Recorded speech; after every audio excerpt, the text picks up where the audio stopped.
Everyone. Good morning, Commissioner. Good morning, Emma. Good everyone. Can I welcome you today to today's meeting of the South Wales Police and Crime Panel. It's Tuesday, the 25th of April, 2023, and you have been informed, Commissioner, I'm looking at the top table, that this meeting today will be recorded. Yep. Yes. Okay, thank you. If we can go to the agenda then, and can I go to apologies for absence first, please? No? Chair, apologies have been received from Sarah James Co-optee and councillors Bernie Bowen Thompson and Wendy Fitzgerald. Thank you. And just for the record, in the absence of our chair, in my role as vice chair, it's been agreed that I will chair this meeting today. Okay. Declarations of interest. If I start, first of all, I have a declaration of interest. It's the declaration I normally use, is that I am a trustee with Safer Merthyr Tydfil, and the Commissioner's Office funds specific projects for that. Are there any other declarations of interest? No, thank you. If we then go to agenda item 3, which are the minutes of the meeting that took place on the 7th of February 2023. They are in the bundle at page 3 to 8. I will now go through, just for accuracy first. So we look here.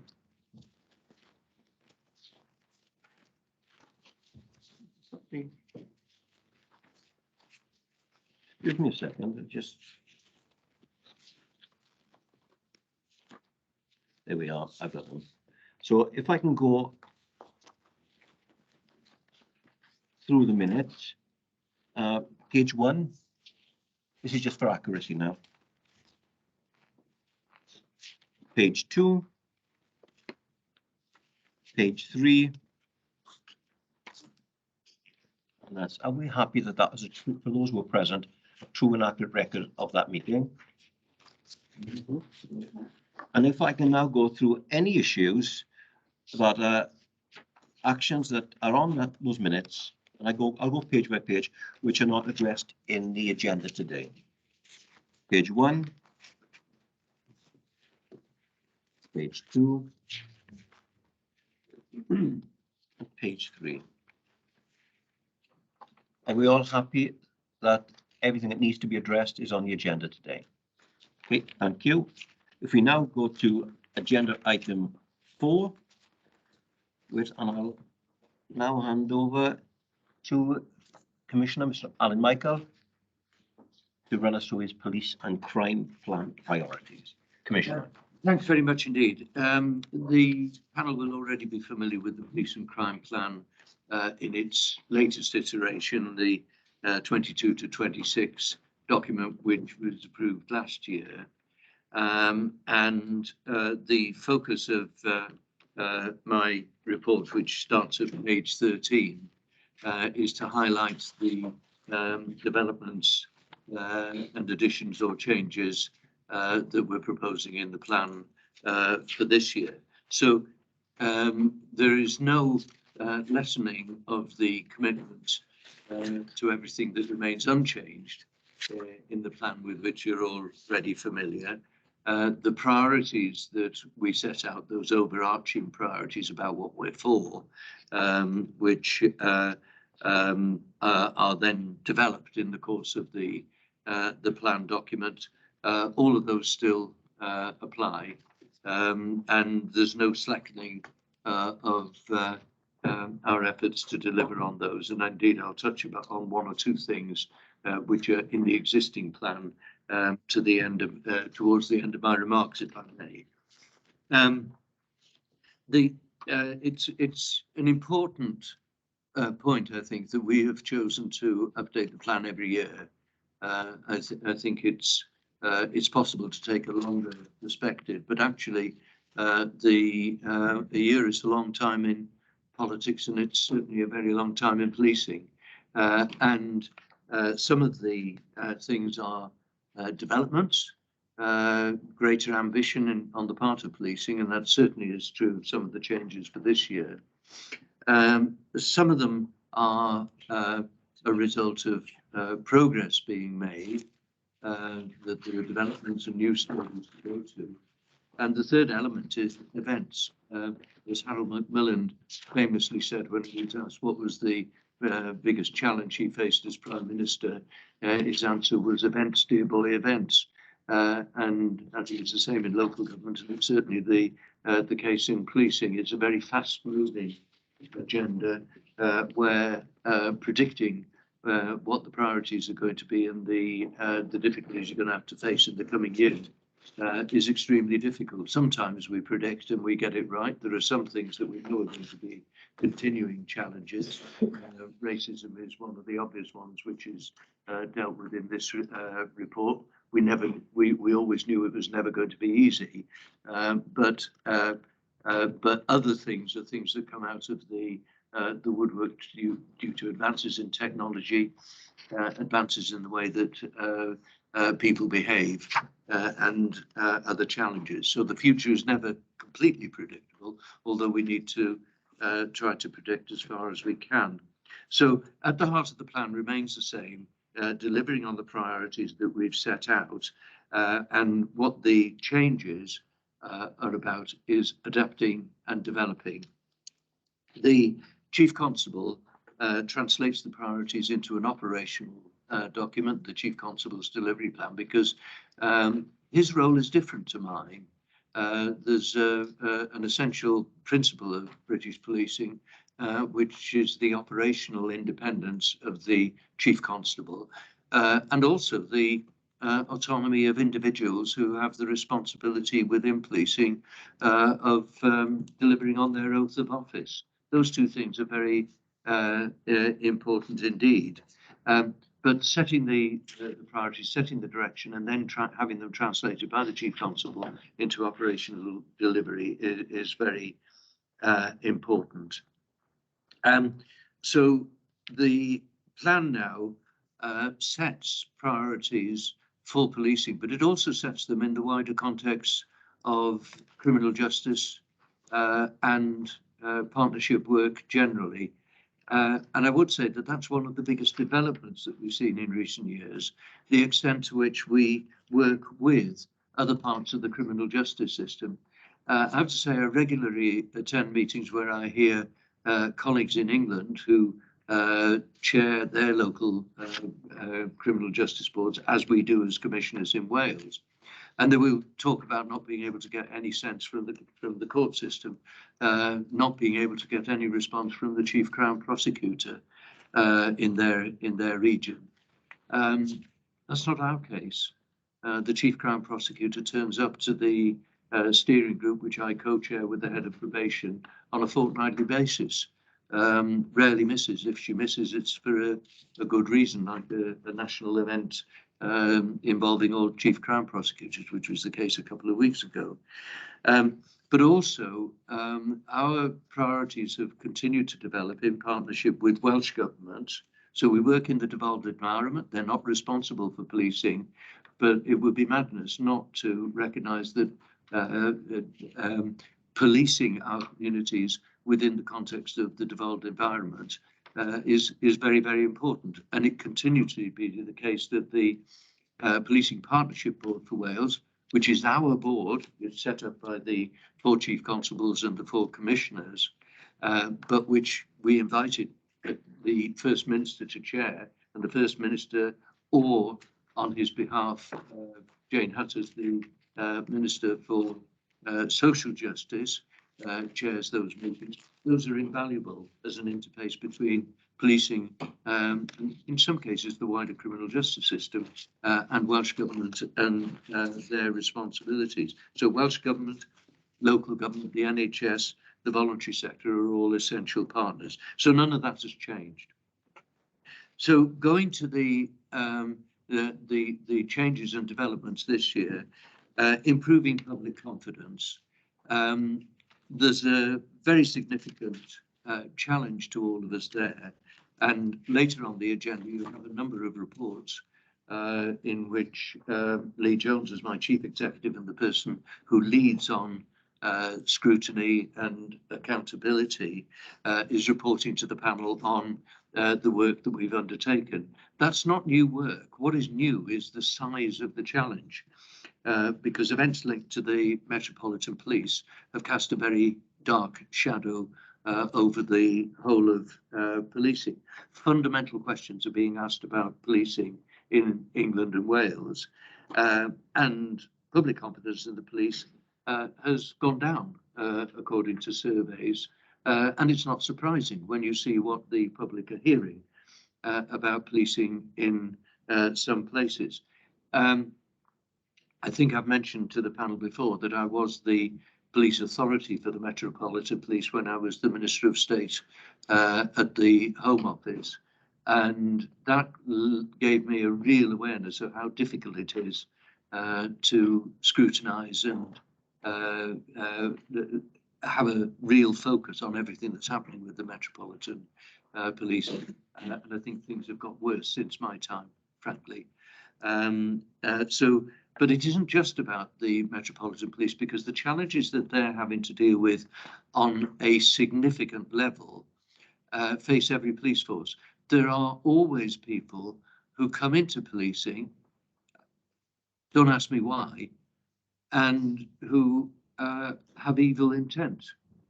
The appeal sessions that I occasionally have to sit on the confiscation of pensions, and the appeals I sat on as a policing minister lead me to understand that the threat of people with evil intent coming into policing remains there.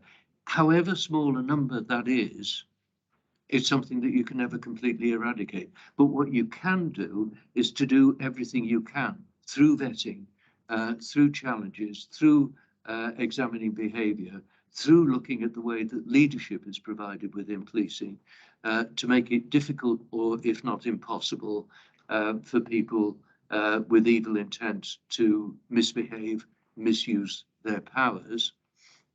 And as soon as it's become clear that somebody is misusing their powers or has evil intent, that their feet don't touch the ground, to use the phrase that the Chief Constable, Jeremy Vaughan, has used on a number of occasions. And I certainly can say with confidence that there are many people who've left South Wales Police perhaps faster than they might have in other forces. That has to be done fairly. It has to be done according to evidence.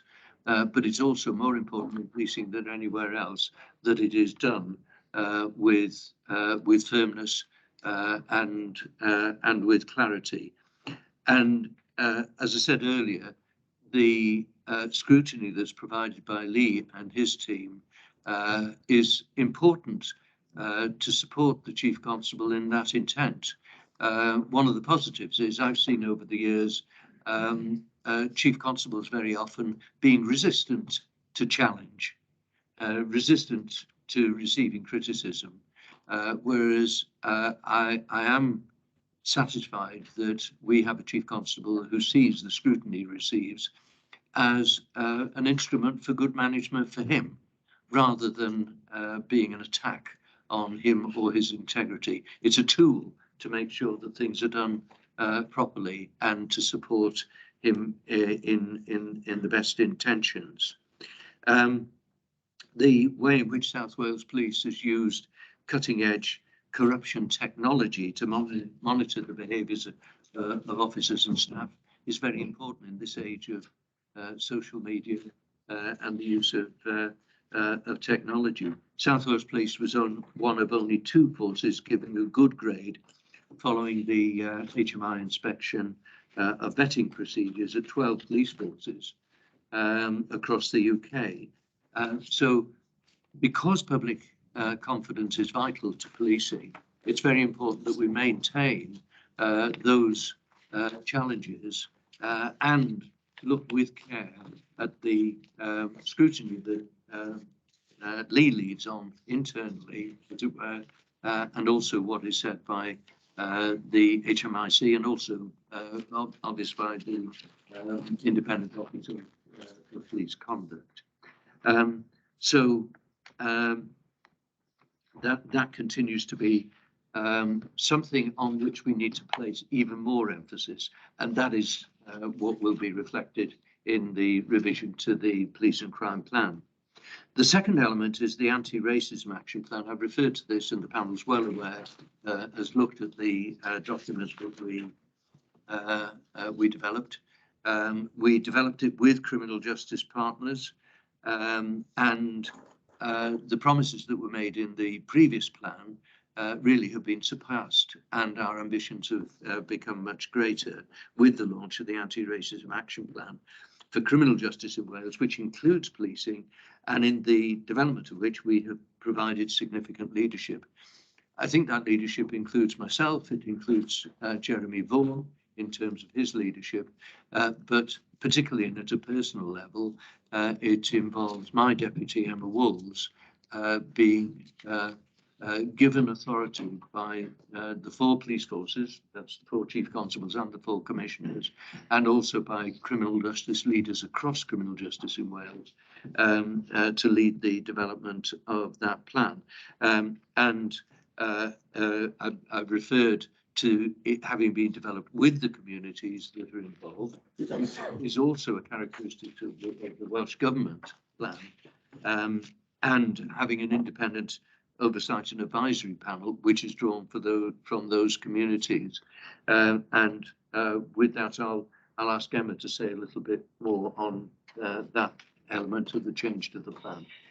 Thank you, Commissioner. So just to say to the panel that I think our inclusion or strengthening of our resolve and focus on anti-racism is critically important in this next iteration of the police and crime plan. And as an office, we are not only working to an anti-racist approach in our own organisation, so very much led by Lee and the team to think about how we look at our own systems, processes, structures, culture and practice, so that we can model exactly what we are saying should be the commitment of a wider set of partners. We're also working jointly with the force on our joint race equality plan.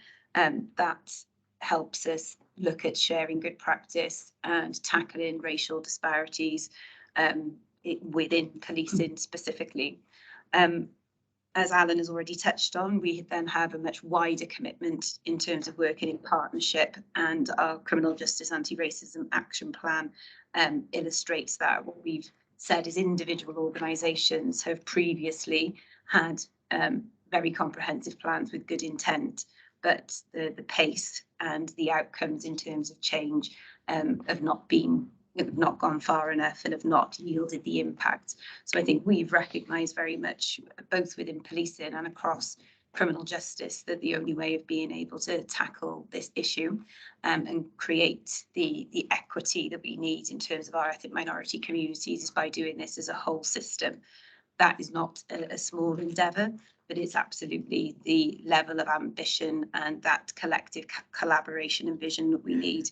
Our plan, as Alan has mentioned, aligns with Welsh Government's anti-racism action plan, and that means that as a set of criminal justice bodies, we also accept the mission that Welsh Government has set to be anti-racist by 2030, which is going to take a considerable amount of effort, energy and investment.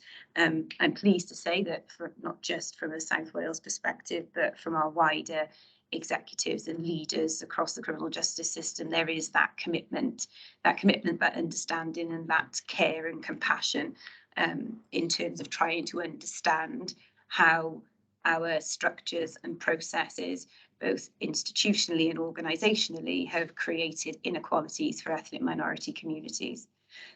The most important bit, I think, about our approach to this work, whether that be internally within our office or externally with our partners, is about how we participate and engage our local communities. So as Alan's mentioned, I'm really pleased that the plans we've developed have done that. There's been co-production with those communities, but how do we sustain that going forward? Also, our transparency and accountability. So just as we come to you as a panel and absolutely expect to be held to account in terms of what we're delivering through our plan, we're expecting now communities to be able to hold us to account. So to support that, we've set up an independent oversight and advisory panel for the criminal justice plan as a whole. So representatives drawn from our local communities, and in support of that, we've also set up a community engagement network. So again, reaching a wide range of specialist sector organisations and community voices. One, to learn a little bit more about how the criminal justice system works, how policing works and what they should expect from us, but also to be part of designing and developing the solutions to the problems that we're seeing. And I have to say that that approach has been very well recognised and welcomed, I think, by some of our communities where we wouldn't have had trust and confidence in the past. I'm pleased to say that the level of engagement and want from our ethnic minority communities and professionals is to really be part of the solution. I think they accept and can see that we've heard that there's a problem, and we've heard that there are a number of problems and we need to do better. And they are absolutely behind us in terms of trying to deliver against those commitments that we've made. I'm really keen, as I know as a panel, that you are looking at specific areas, priority areas within our plan. So I would be really keen to come back to you, those of you who are taking up the priority around equalities and particularly anti-racism, to come back to you and talk about specific areas of interest that you might want to question in terms of progress that we've made either as an office or collaboratively then with Policing in Wales and our partners. Thanks, Emma.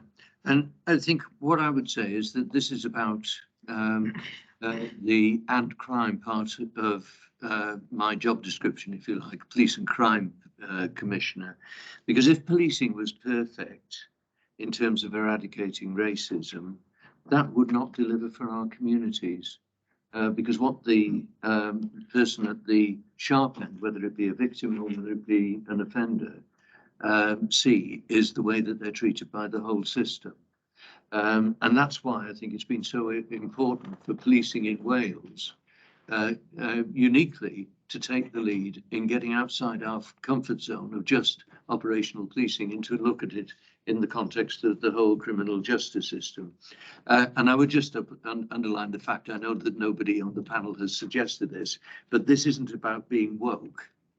It's about every citizen being treated and dealt with fairly and with integrity, and consistently with the police oath of office, and for that to be the case right across the criminal justice system.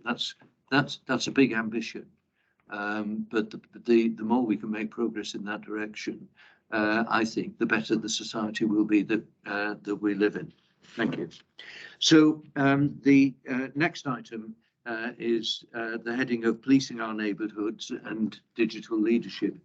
As far as our policing our neighbourhoods are concerned, that is basic, isn't it? It's always been basic to the Police and Crime Plan, but I think we're taking it to new levels. Some forces in England now have no PCSOs, don't have neighbourhood policing as a part of their operational activity. We're blessed with the support of Welsh Government, which has given us additional PCSOs. I would say that one of the biggest challenges in the last couple of years has been because of Uplift, which has increased the number or restored the number of police officers. Quite a lot of PCSOs have been recruited as police officers, and that's led to a degree of churn. And that's a pity, because the point of the PCSO is for that individual to be the stable element of policing in the local community.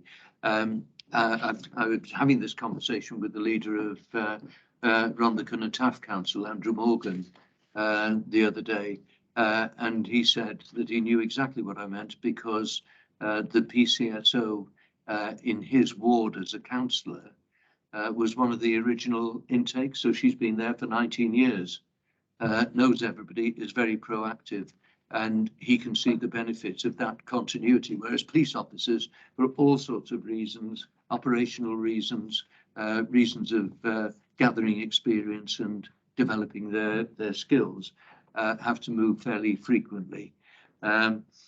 So the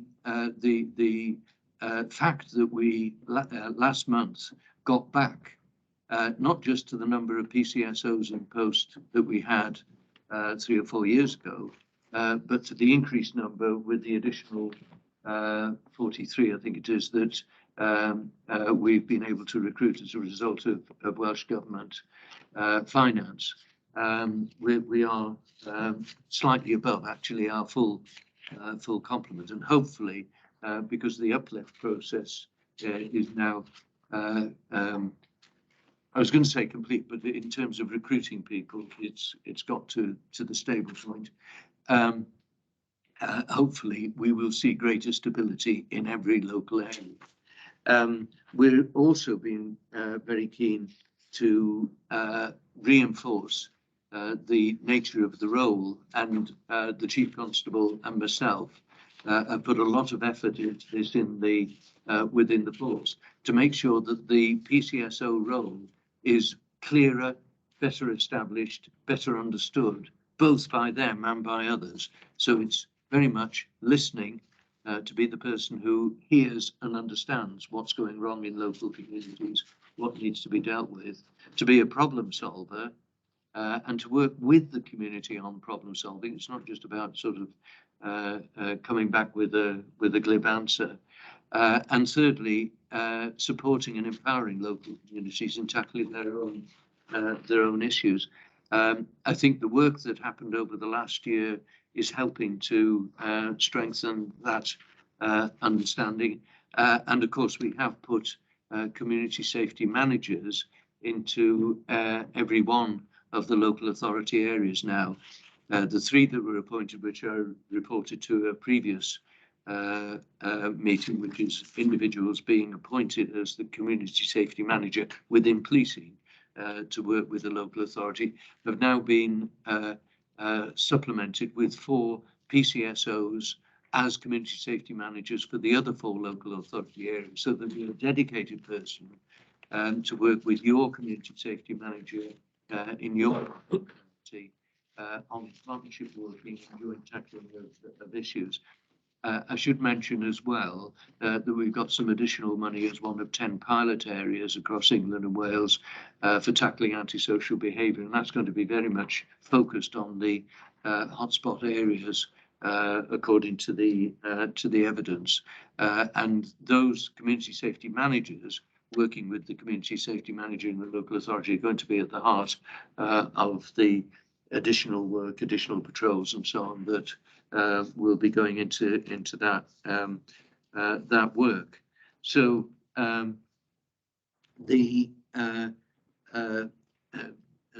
uplift of police officers obviously helps, but it'll be some time before all those officers are fully experienced. That will take time. So, you know, the 20,000 we lost going back to 2013 can never be replaced with the experience that they've had, but at least the numbers are going back up, and over time they will go to experience. And we do seem to had in relative terms success in recruiting good people into those roles, which is not easy in the present recruitment environment. Now, I've also referred there to using digital capacity through South Wales Listens to help with, if you like, almost industrialising the consultation with local communities. But that will never take away, and I'm using words that were used to me by the Chief Constable only a week ago, with the crucial importance of the PCSOs listening directly to people in local communities. That's at the heart of it all. The next aspect is strengthening working in partnership, which again is not new, but a number of initiatives are helping us to better understand the experience of victims and witnesses, and to understand reoffending rates and challenge perpetrators, particularly of domestic and sexual violence. And those key activities will be acknowledged throughout the plan. And again, as I say, the ambitions have developed in terms of working to make the local criminal justice system, not just as we said originally in the plan, to be the most efficient and effective it can be, but to be made the most efficient, the fairest, most efficient, the most effective, and the fairest it possibly can be, because that fairness, that element of justice, is important for us to emphasise, not just in terms of racism, which Emma has covered, but in terms of all aspects of dealing with people fairly. And that accelerated through the COVID period. But the steering group, which we set up at that time, I thought people would become resistant to it. It still meets fortnightly. Senior leaders attend it because they find it useful, and that join-up again will be emphasised in the revision of the plan. I referred as well to the review of community safety. We undertook a review in Wales a few years ago. The report was in 2018. I was part of the working group established by the then Minister Carl Sargent, which developed propositions. The network, the Safer Communities Network, is developing its work, engaging with local policing and local authorities. Mark Brace, who was my assistant commissioner, is seconded into the role of leading that network, and I'm pleased with the way that it's developing, and also working very closely with Councillor Jane Mudd, the leader of Newport Council, in jointly providing the policing and local government leadership. So finally, I would say that there's no slackening on the existing priorities are there. I think some members of the panel will be aware that in my first manifesto, going back to 2012, I underlined tackling violence against women and girls as being a key priority. That continues to develop. The language develops as well. We talk about violence against women, domestic abuse and violence. We talk about sexual violence, and that is being done in conjunction with local government and with Welsh government. And again, Emma has been leading work for me on that, not just within South Wales, but in terms of working with Welsh Government on developing the Fawr SV through a blueprint approach across the whole of Wales. Perhaps, Emma, you'd like to bring people up to date with that work. Thank you, Alan.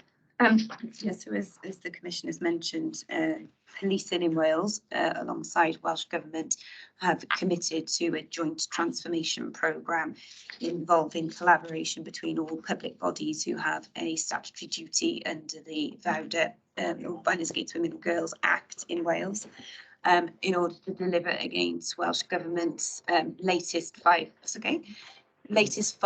strategy published back in June of last year. You'll know, as the Commissioner's already touched upon, in terms of public confidence issues, in terms of big cases and high profile issues that we've seen across the media, that violence against women and girls continues to be an issue of epidemic proportions and requires a real whole system response to addressing. So this programme sets out that ambition to say that there needs to be collaboration between public bodies, private sector and our community sector to join together to tackle particular thematic areas. So myself, alongside Welsh Government senior officials, are senior responsible owners for this transformation programme, held accountable by the Minister for Social Justice and our police and crime commissioners. We've got 6 priority areas which we are working on. The first being looking at systems and structures that are aimed at tackling and overseeing violence against women and girls at both a locality level, regional level and a Wales level, looking to see whether the system needs to be redesigned in order to tackle the issues as they present currently. We've also got priorities in thinking about how do we tackle gender-based harassment in public spaces. Again, a real issue that I know has come up in several local areas about women and girls' feeling of safety.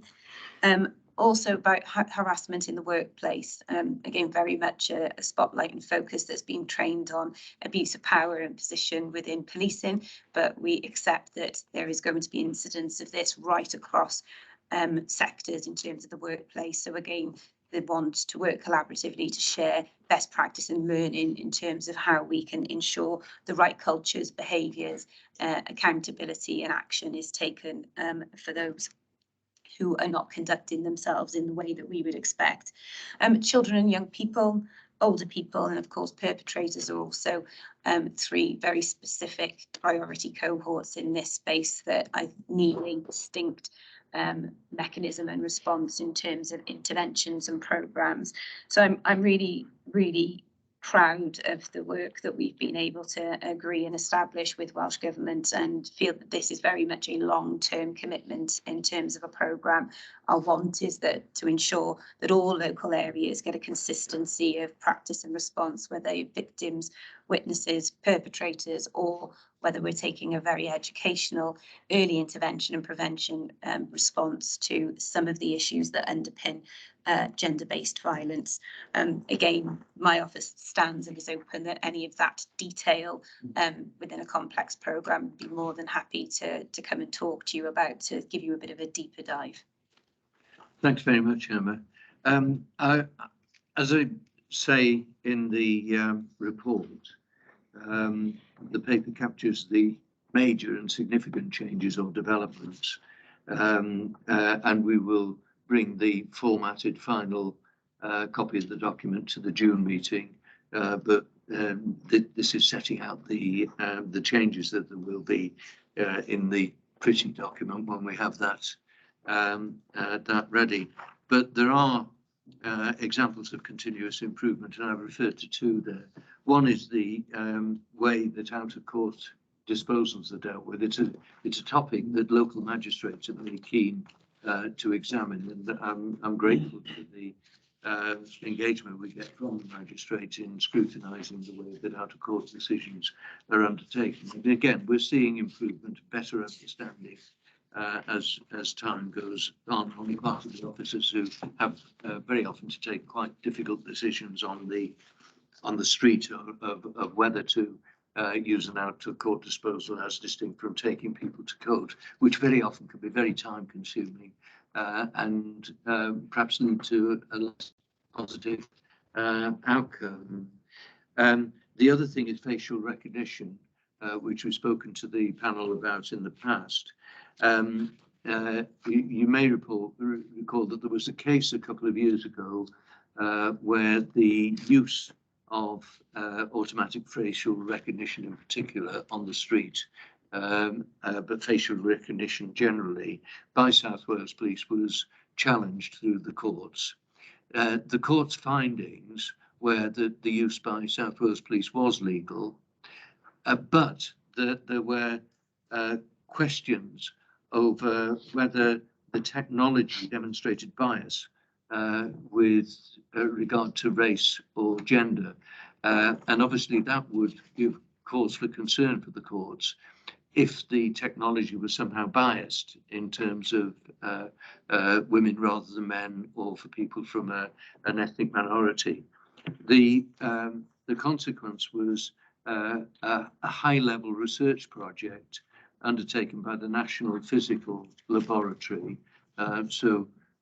Very much going to the high end of the understanding of technology.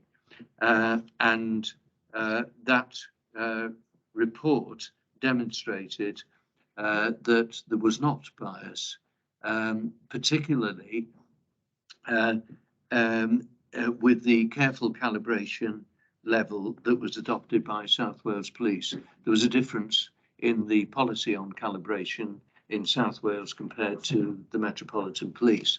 And that's one of the reasons that I said to the panel, I think at a previous meeting, that I was confident of the way that the technology was being used by South Wales Police, but that didn't necessarily mean that I could give a clean bill of health to use by other forces. You have to look very specifically at the way that the technology is being used.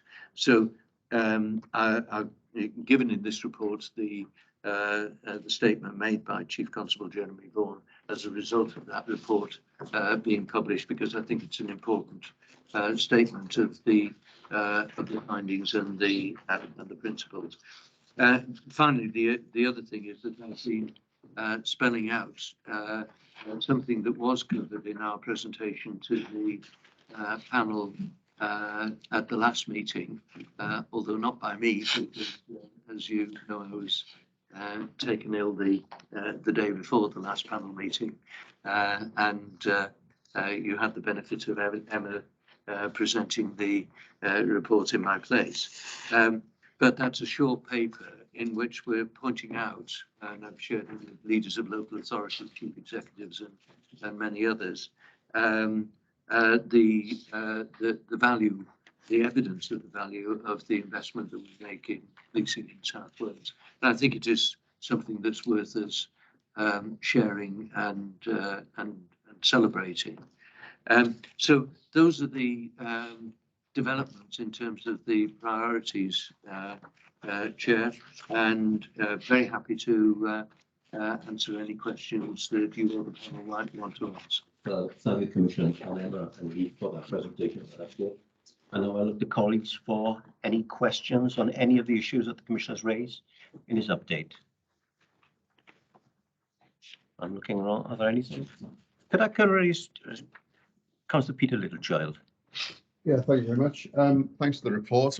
I was just interested in the community policing side with the mention of PCSOs. I think it's fair to say that a lot of community policing is down to consistency and relationship building. And I think I was wondering whether or not, is there a minimum term that PCSOs need to serve in one area or to serve prior to being able to apply to become a PC? It's an operational decision, but you heard it first here. There is an intention which the ACC responsible for community policing is in the process of bringing in to say that there should be a 2-year term before a PCSO can be recruited as a police officer.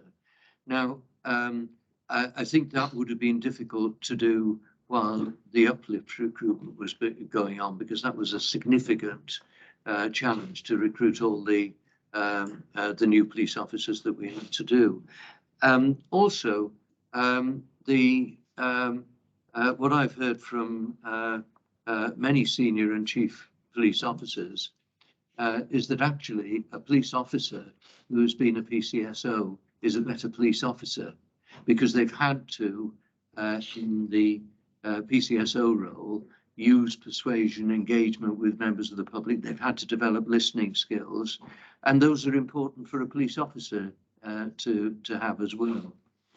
So the fact that a number of PCSOs have become police officers is probably a good thing.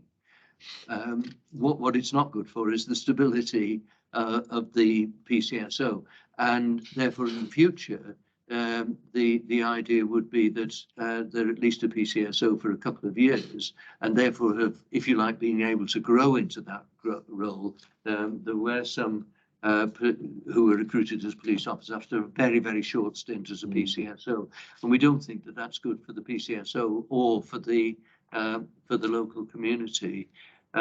So hopefully there'll be many more who come into the PCSO role because they want to be a PCSO and do as the PCSO in Andrew Morgan's ward has done, be there working for, if not 19 years, at least a considerable stretch of time. I know I've seen some really good examples. There were 2 PCSOs in neighbouring parts of the Rhondda who had been there. I think one had been there for 12 years and the one next door had been there for nearly 15 years. And their knowledge of the local community, the fact that they, covering neighbouring areas, bounced off each other in terms of developing things, the fact that they knew everybody, the shopkeepers, the local community, is absolutely invaluable. And as I say, it's about the priorities of policing to prevent crime, the early intervention, the understanding why things are happening, the problem solving. And I believe that can only be strengthened. But I agree with you about the need for a tenure approach, and I'm pleased to say that that is being introduced. Yeah, I mean, for me, it's about local knowledge, as you say as well. You know, you get to the point where you might have a PCSO in an area, you get to know them, you get to build a relationship, and then 3 months down the line, they've moved, and you start building a relationship constantly. As you say, hopefully things will settle down if those numbers are stabilised. Thank you. I hope so. Thank you, Commissioner. I'm looking, colleagues, I've got a specific issue that I want to raise, so I'm just possible to, no? No, you go, please, you carry on. Councillor Caroline Lewis. I wanted to ask on page 13, relating to. Sorry? On page 13, sorry, relating to, you had a look here at my question. You mentioned use cutting edge counter corruption technology to monitor your officers. My question, I think I asked it last time, similar. Do you feel you're doing enough to monitor shadow IT within the force? And are you or have you rolled out Teams chat as an alternative to using WhatsApp and other social media platforms? And is it part of your, or will it be part of your training for new officers? So it's more of a professional route that they go down from the beginning. They know what's expected, maybe. Right. Is that okay? I think as far as the training is concerned, certainly that's built into the training program. The use of the technology here is, for instance, making the whole of the police staff, officers and staff aware that search is done on keywords to identify if there's misuse of police technology. As far as the detail of particular software, I wouldn't be aware. I don't know if Lee is, or otherwise we'll take it away as something to inquire and give you a full response. I can get you that there is technology that's constantly developing. You've raised before, you know, it's an area which is dynamic, and I think the force does try to keep pace with that. In terms of, there has been significant operations under Operation where the force have been proactive with their anti-corruption units, and actually they've also got massive face-to-face with officers as well. And the Professional Standards Department have in terms of standard. I think they're trying to withdraw the use of things like WhatsApp. There is the referral now with people using Teams application, you said, which is also is a permanent record of conversations as well. But they can proactively also do things like monitoring keystrokes on laptops, and certain keywords are picked up. Okay. So inappropriate language, you know, not perfect, because people can use different phrases. Of course, so yes. That list of what it will pick up, and obviously the some of it will rely on intelligence as well in order for them to be more focused on individuals where appropriate. But I'm sure we could come back with more detailed information on that work for you. Yes, okay. Sorry. No, be sorry. The other question was the South Wales Listeners platform. It was written in 2022. When will it be deployed and rolled out? It's on the verge of being deployed. There's actually a report going to the Chief Constable's Gold Group next week. And I have a presentation next week because I want to be fully reassured about the way that this is done.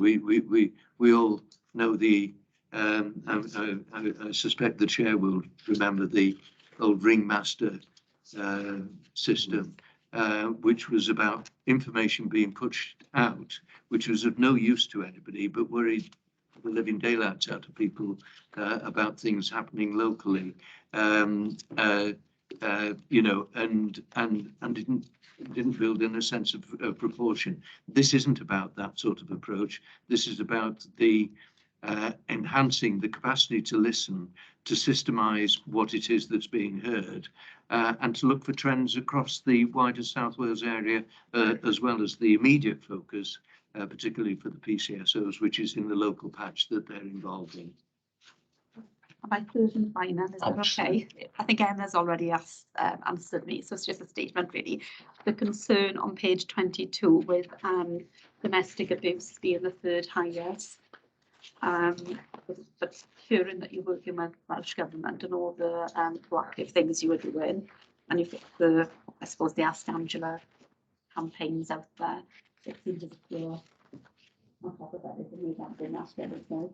Yeah, but absolutely accept that we cannot take our eye off some of those figures, which are naturally concerning for us all. So yeah, absolutely reassure you there is a significant amount of activity and initiatives that are which we are either funding to our office so that local community organisations, or we are monitoring and scrutinising in terms of performance across the criminal justice system.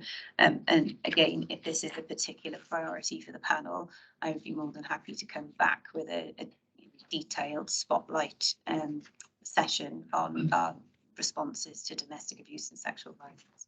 And South Wales Police was one of the initial Operation Soteria forces concerned with improving the rate of prosecution of rape, for example. Now, the rate of prosecution is significantly higher than other forces, and that differential with other forces was maintained at a time where the prosecution rate was dropping right across England and Wales, and Operation Soteria has been quite a success in enhancing the work on that front, and has now been rolled out to the other 3 Welsh forces as well. And it would also be good to come back to speak to you about our investment in stalking and harassment as well. Again, our support to the forces in terms of improving learning and understanding of that issue. Also our investment in some dedicated coordination roles to strengthen the forces response in that area. So again, there's a lot of detail that we could go into. It'd be nice to have an explicit session on that. Thank you. Okay, so first of all, can I also clarify, a number of offers have been made about further reports. I think that's really valuable to this committee. Because it gives us a deeper insight into what you're actually going to do it and how you're going to do it, and also some of the pitfalls. And if I may, because I'm looking at, I've got 2 specific issues, so if you can indulge me. The first one is in the age of candor in relation to some of the changes you're looking at to improve public confidence, and then into the second aspect, which I know Emma, Deputy Chief Commissioner, you're looking to connect with the anti-racism action plan. Culture of the organisation, and I'm looking at obstacles to change and some of the biggest issues. And I was very fortunate. I know the work that's going on. I had an invite from Chief Constable, and I visited the Learning Centre and sat in on some of the courses that were going on, the equality, inclusivity and diversity stuff, and really some excellent work going on. But still, you've got a culture of an organisation where some of the issues that you're looking to address in the first item about improving public confidence, and that which totally rely on not just policies, procedures, about changing the hearts and minds of individuals, how they think and how they act to the communities that they serve. And secondly, changing the way sometimes that the organisation thinks about itself and what is the way it functions. So I know it's a long question, it's more an observation, but are you going to be looking at addressing that in relation to the action that's going on for your priorities? As a matter of interest, we were talking about exactly this in the period you gave us for reflection while we were waiting to come into the panel meeting. Good. Because we recruit from across the population of South Wales and beyond. So there is going to be a variety of backgrounds and attitudes and prejudices on the part of people who come in, and nobody comes in totally free of prejudices. None of us are completely free of prejudices of one sort or another. So you're right to point out to what a big challenge it is, particularly in relation to policing, where we're asking often very ordinary people to take on extraordinary responsibilities, very often with extraordinary courage, but also with extraordinary understanding of how people behave. If you were trying to jolt us out of any complacency about the size of the ambition that we're trying to pursue, I would reassure you that we're well aware of how big a challenge it is. And as I say, on every occasion when we find an individual who's abused power, I find it shocking. And I think, how did they think they could get away with that? And you'll be aware that there have been occasions during my tenure of office when a chief constable at the time has deliberately put somebody who is a strong leader in to help to challenge culture in a particular part of the force, and long may that continue. Yeah, it's a big challenge. Okay.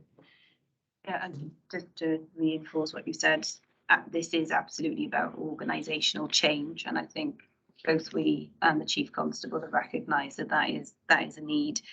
The culture of the force is absolutely critical in terms of making that change, and as Alan has said, we recognise that we recruit from within communities that inevitably going to hold those attitudes. The issue is us as senior leadership and managers understanding where those attitudes may affect the culture or affect decisions and outcomes in terms of the service. So the Chief Constable, as you've mentioned, Chair, has already set out his want to make sure that some of those wicked issues in terms of culture, particularly race, is something that the whole organisation can feel comfortable talking about. And the Let's Talk About Race, and this is the second phase of this initiative, which is effectively bringing community members from Black and minority ethnic backgrounds to talk to all members of staff across the force, so that's all 5,000 strong, to engage in a conversation about racial prejudice, inequalities, how that might apply to their roles as police officers and staff. So that's not the start and end. That is simply making sure that we can create an organisational conversation whereby people who are concerned about cultures and behaviours know is a safe space to report, and those who perhaps didn't recognise that some of their attitudes and behaviours had negative impact start to take on that learning.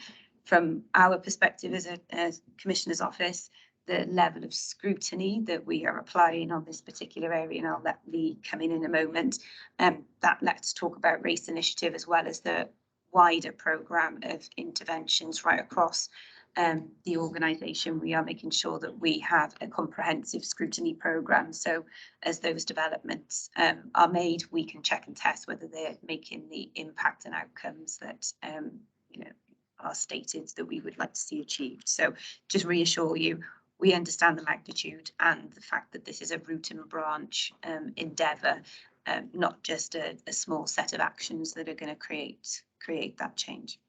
Lee? I'll probably come on to this with the next item a little bit, Chair, but I suppose it's just to reinforce the point that I feel that a lot of our scrutiny recently and will continue to be focused on police integrity, but integrity is intrinsically linked to culture. Yeah. So without, the buy-in to a definitive change and a change in that culture, then the two can't work. And interestingly, my conversation with the head of professional standards department, when he produces the regular reports for us, they're titled culture and integrity reports. So there is definitely, but that language needs to translate into reality. And of course, you are talking 3,000 officers, 2,000 staff. That's a big organisation to change. And then added to that, policing itself, very often we see issues with policing with the Met in particular, but people don't see the Met, they just see policing.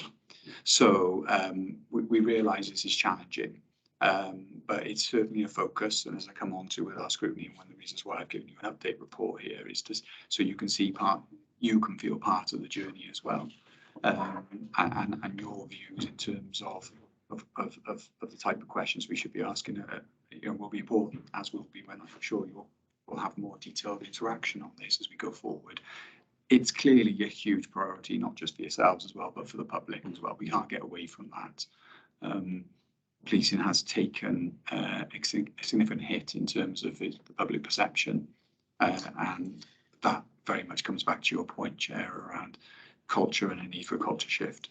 But there are no quick, easy answers to this, and it may take a generational shift, or we're in the middle of a generational shift, I would say.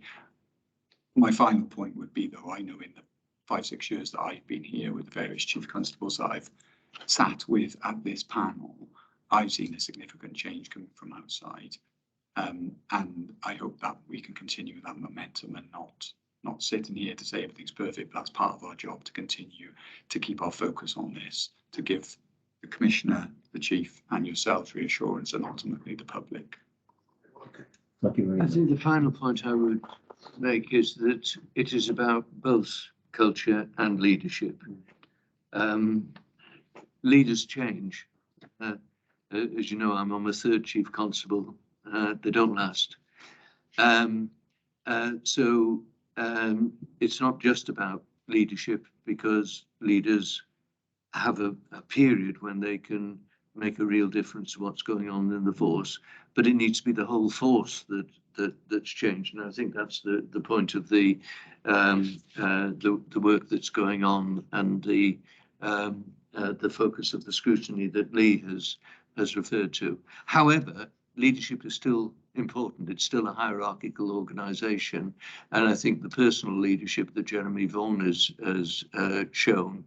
You know, I bumped into him in the learning centre the other day. He was just coming away from one of those sessions in the Let's Talk About Race series, because he'd gone to open it himself, because he feels it's personally it's important for the officers to go there, to know that they're not going to something just to tick a box. They're going there because it's his personal commitment that the force will work its way through those priorities which we have described in the report.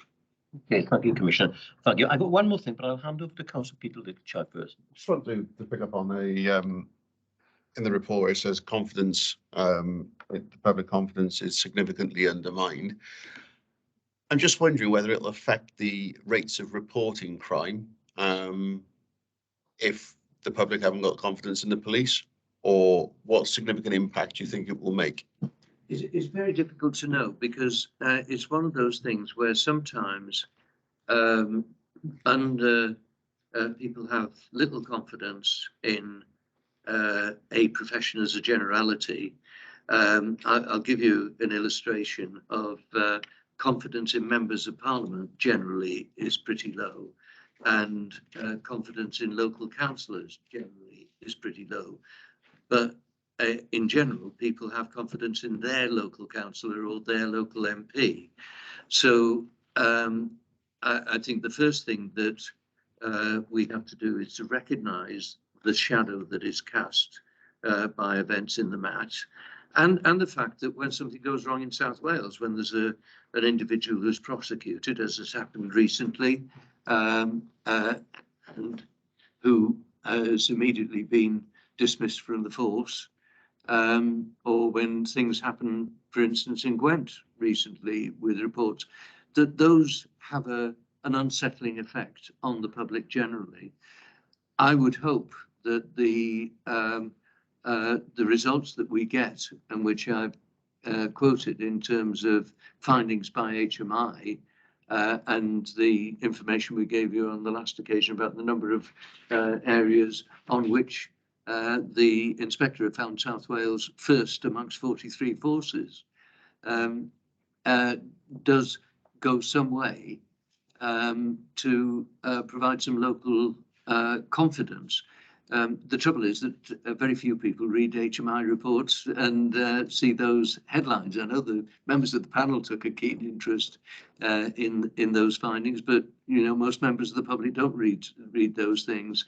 Mostly the statistical reports that you give that are good for the force, and which we bring to the panel, are not known by a tenth of the population, never mind by the majority of the population. So it's not an easy one, Peter. The question's easier than the answer. And I think all we can do is to try to communicate both the stringency with which we approach the concerns that the public want us to address, and the level of performance by operational policing, including the professional standards departments and management within South Wales Police. Yeah, I was just wondering, I mean, obviously with the Met and what was going on with them, whether their crime number, you know, their crime reporting reduced and you know, if we could learn any lessons from it, really.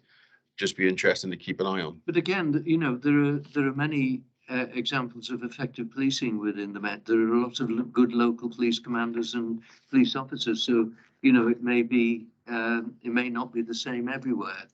The fact that there's a cultural problem across the Met as a whole clearly has now been recognised and is being addressed. But that will be the same everywhere.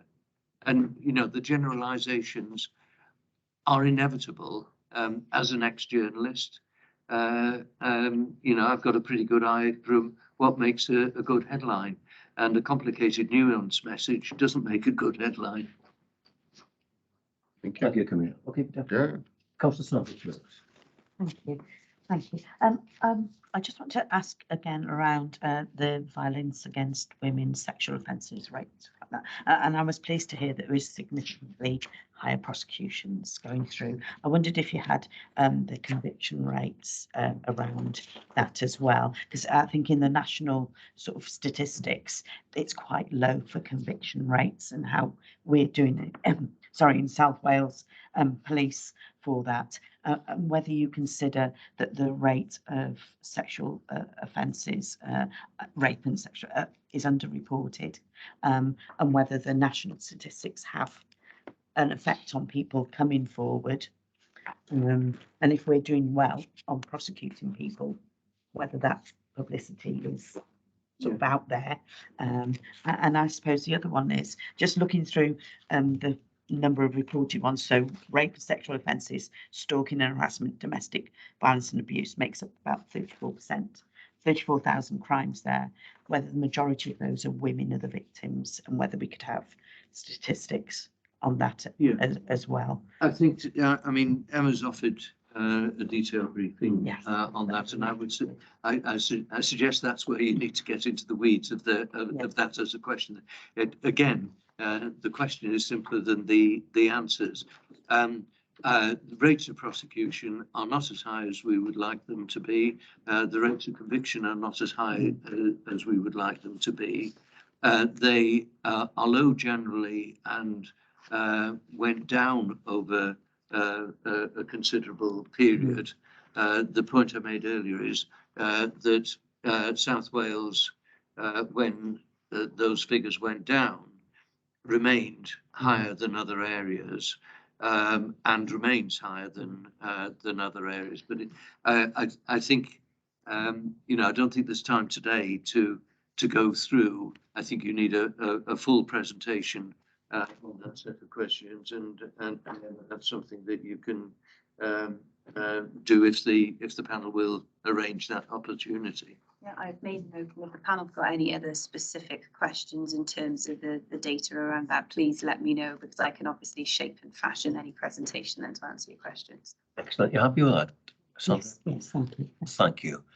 I'm all conscious of time and going through the agenda. Can I just one issue I want to raise, and it goes to the document on Appendix 1, page 21 in my bundle, and it's the 10-year comparative look on incidents of crime. And it's the 10-year comparative look on incidents of crime. And we've got a table in front of us. And Page 21. it's page 21.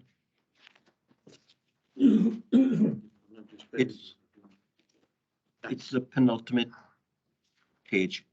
I've got you. Yeah, got it. And it's only one specific issue, and it's something that we discussed prior to the meeting. So it's not just me plucking it out now, it's as a group numbers.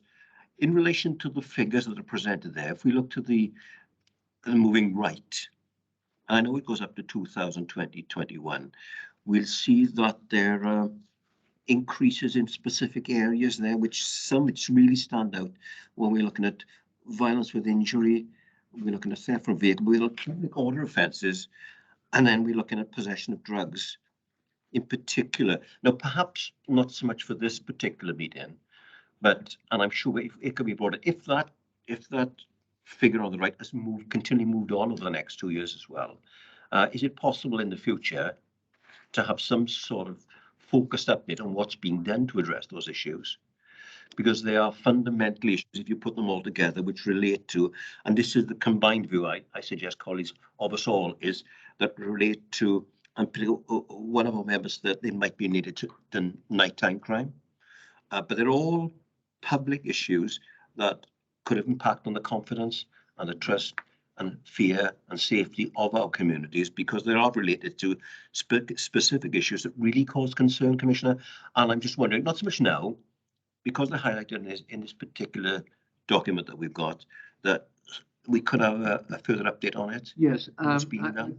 this slide actually is one I frequently say. I know what the headline is, but it takes a chief officer to unwrap the implications with it. And you may recall when we gave this slide on a previous occasion, I deferred to the chief constable to explain it. And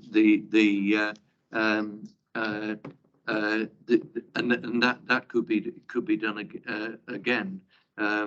It will be entirely appropriate, it seems to me, because it's, if you like, looking at these figures as part of our scrutiny of what happens within the force, but it's very closely related to the operational realities, and that would be my suggestion, that we pick it up for a future panel as an agenda item. And Exactly, that's exactly really why I didn't push you on an answer now, because you're very kind. I knew what the answer would be, and I just thought, for the benefit of, you know, although we seem to be around the table, comparatively new panel, it would be good to have that insight from the chief constable or one of the chief officers who is in charge of operational policing, to bring that operational context there. I find that every time we have a discussion about that set of slides, because we've used it in a variety of contexts, I learn something new.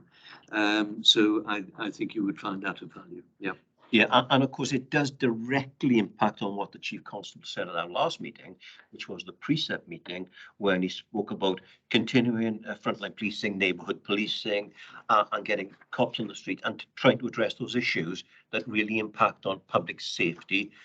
So it'll bring an added dimension into that. So if I could send some through your good office, make sure that we bring that to Lee on behalf of the Commissioner. So we are up there. Colleagues, are you happy with that response? Yeah, up to date as well.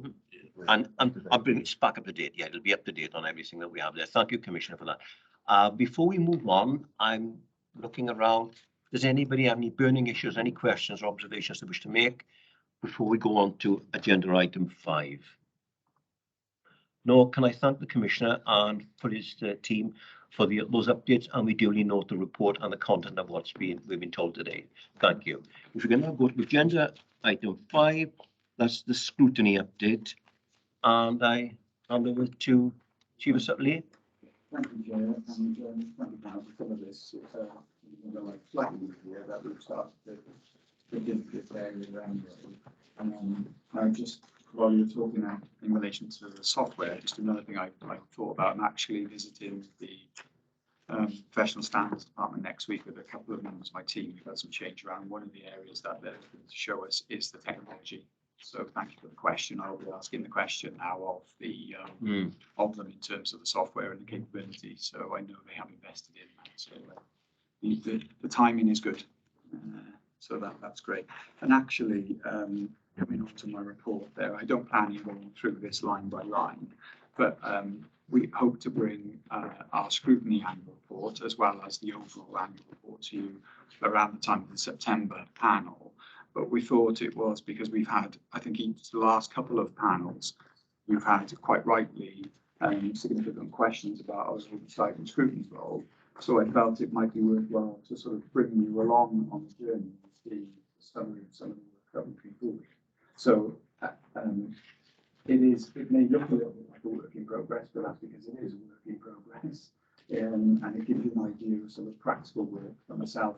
And I have to say, you know, members of my team, I'm really grateful for in terms of the activity that I've been pursuing over the last couple of years. But we will bring that forward and summarise and give you a bit more detail in terms of outcomes and impacts as well. But just to summarise, really, the reminder, of course, that this is not enough to do. This is a legal responsibility of ours to hold the Chief Constable to account on behalf of the public, and the Police Reform Social Responsibility gives the Commissioner that mandate, as well as the fact that the Commissioner is elected, so you have that public mandate as well. And the attached report really is also giving you a slight overview of progress against some of the activity has been ongoing during this last 12 months and beyond, but also some of the work. There's a summary attachment there in terms of our accountability and legitimacy group, which is the panel we use in terms of sense checking views of the public, and various groups that sit on that panel for us to give us a wider view as well. Very often as well, we've discussed how proactive the force are, and they are. The Chief has sat here, and the Commissioner is rightly proud of that. But I think it's important to have a separate set of eyes outside of the policing bubble, outside of the potential echo chambers that maybe a traditional command and control organisation would have. So hopefully, moving on to the progress report and recommendations, this is a bit of a working document that we utilise to keep a track on everything that we capture. There is a lot of detail and a lot of information that will sit behind the summary of the recommendations that I've presented to you here. You can see, going back to 2019, a number of the topics that we focused on. There were some challenges during the COVID period, of course, in terms of trying to really get into a lot of detail and a lot of activity. But you can see that a lot of this as well, there aren't easy answers. There is not a binary solution, as we discussed around culture, etc. That it's an ongoing question, an ongoing check and balance. There are some outcomes that are referenced within some of this report now, but you can see that the activity in itself has value in focusing the mind of the force in terms of areas which we feel are important, either because there are priorities that we've discussed here today. There might be questions. I am quite happy to use the panel's name in vain for evidence and demonstration about this. I'm not just answering this because I want to be difficult. It is something that's reflected of the panel, and the panel require answers because it's the panel, the Commissioner knows, who holds the Commissioner to account. So it all flows up that way. So, and I think there's an increasing recognition then of the importance of being able to demonstrate the value of the work that we do. So hopefully it gives you an idea that this is not just a tick box exercise, that it is an ongoing dynamic process that we revisit and we track and we monitor and we do hold to account. It often leads to identification of potentially gaps in systems or processes. Very often, some of the issues that we'll identify, if I just give an example, can be less about an error in activities, but it's about the systems around it. So recording, you can imagine policing is very complex. For the frontline police officer, it's very complex. How they record and demonstrate their activity can be very difficult. So, for example, I think we've mentioned here before, there was questions about the disproportionate amount of younger people being stopped and searched. What we realised actually part of that problem was the system was defaulted to the date that the individual was stopped if an accurate date of birth wasn't taken.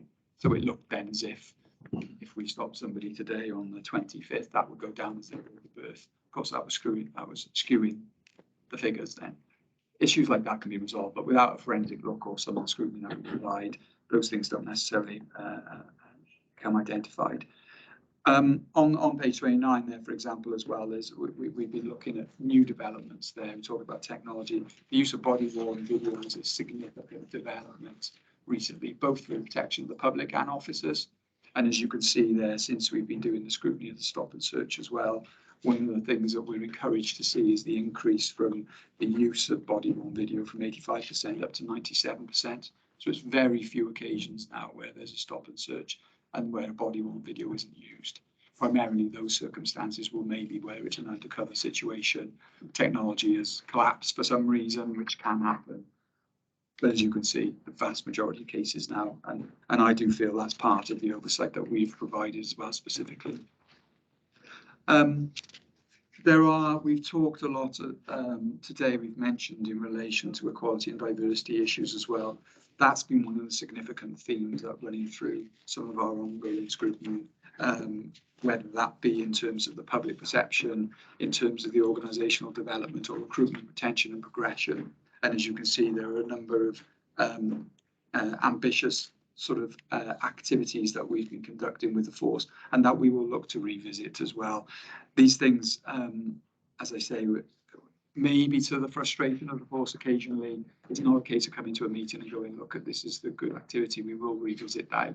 If that's, it's all recorded, we want to be as transparent and as clear and as open as possible, and we will ensure that we are tracking that activity to ensure that the any issues then that need to be escalated either up to the Commissioner and the Commissioner's Strategic Board, or indeed, if necessary, up to this panel if we've got some serious concerns about development.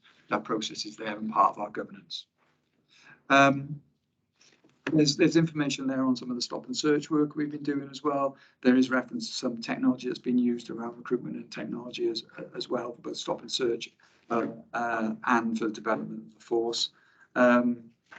There are other things where we've identified the items in sort of light blue. There are recommendations we've come up with following a design, and then the progress is highlighted in the first statement there. So, as I said, probably not much benefit in going through line by line there. I mean, we're always the outcome of a lot of this with customers in a more detailed annual report. What we can do is be the offer across today as well. If there are topics here which fall into your subgroups which are of greater interest, then we can always revisit and bring more detail to it, because there's also an element of some of this information is also quite highly sensitive, and we have to be very careful in terms of what we present in the public domain, particularly when it comes to the internal, if there's individuals, names and operational details that need to be covered.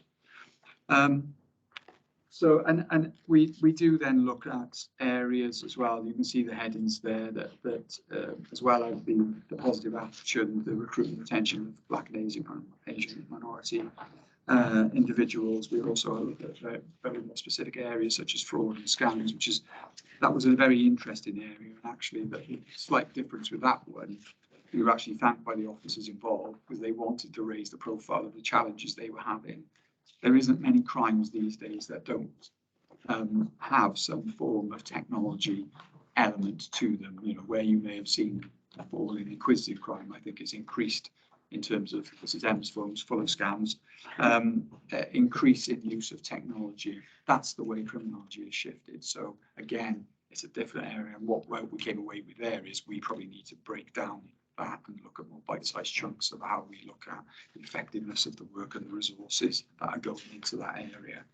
So I don't want to elongate it any longer. I hope you find it of interest. A lot of this is very much ongoing. It's a work in progress. My thought was to give you an example of these are the sort of reports that I'm aware of. You know, I may chair the meetings and hold them to account with the minutes and the actions. My team then are always collating this, and this is, as I say, an example of the work that they are doing on our behalf.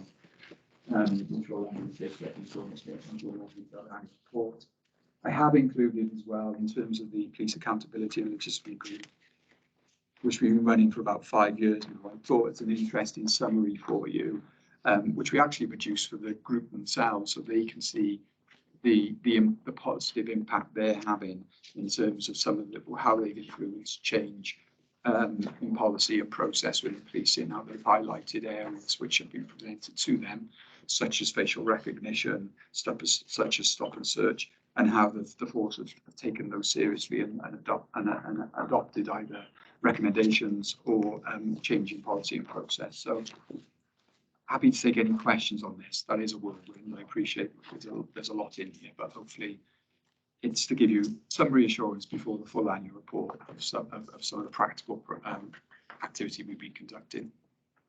Thank you. There's a lot of information in there, and I do note the point that you made about a lot of the work fallout of our various subgroups.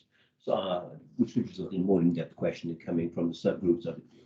But you can, it's hard to see the work that's going on to ensure it's complete and accountability is up the foremost in the work that you're doing. There's only one observation I'm going to make, and it's not, I was thinking about bringing it at the end, but I'll bring it in now because throughout the learning and development, our words that crop up regularly, and we've mentioned learning and development throughout the first presentation.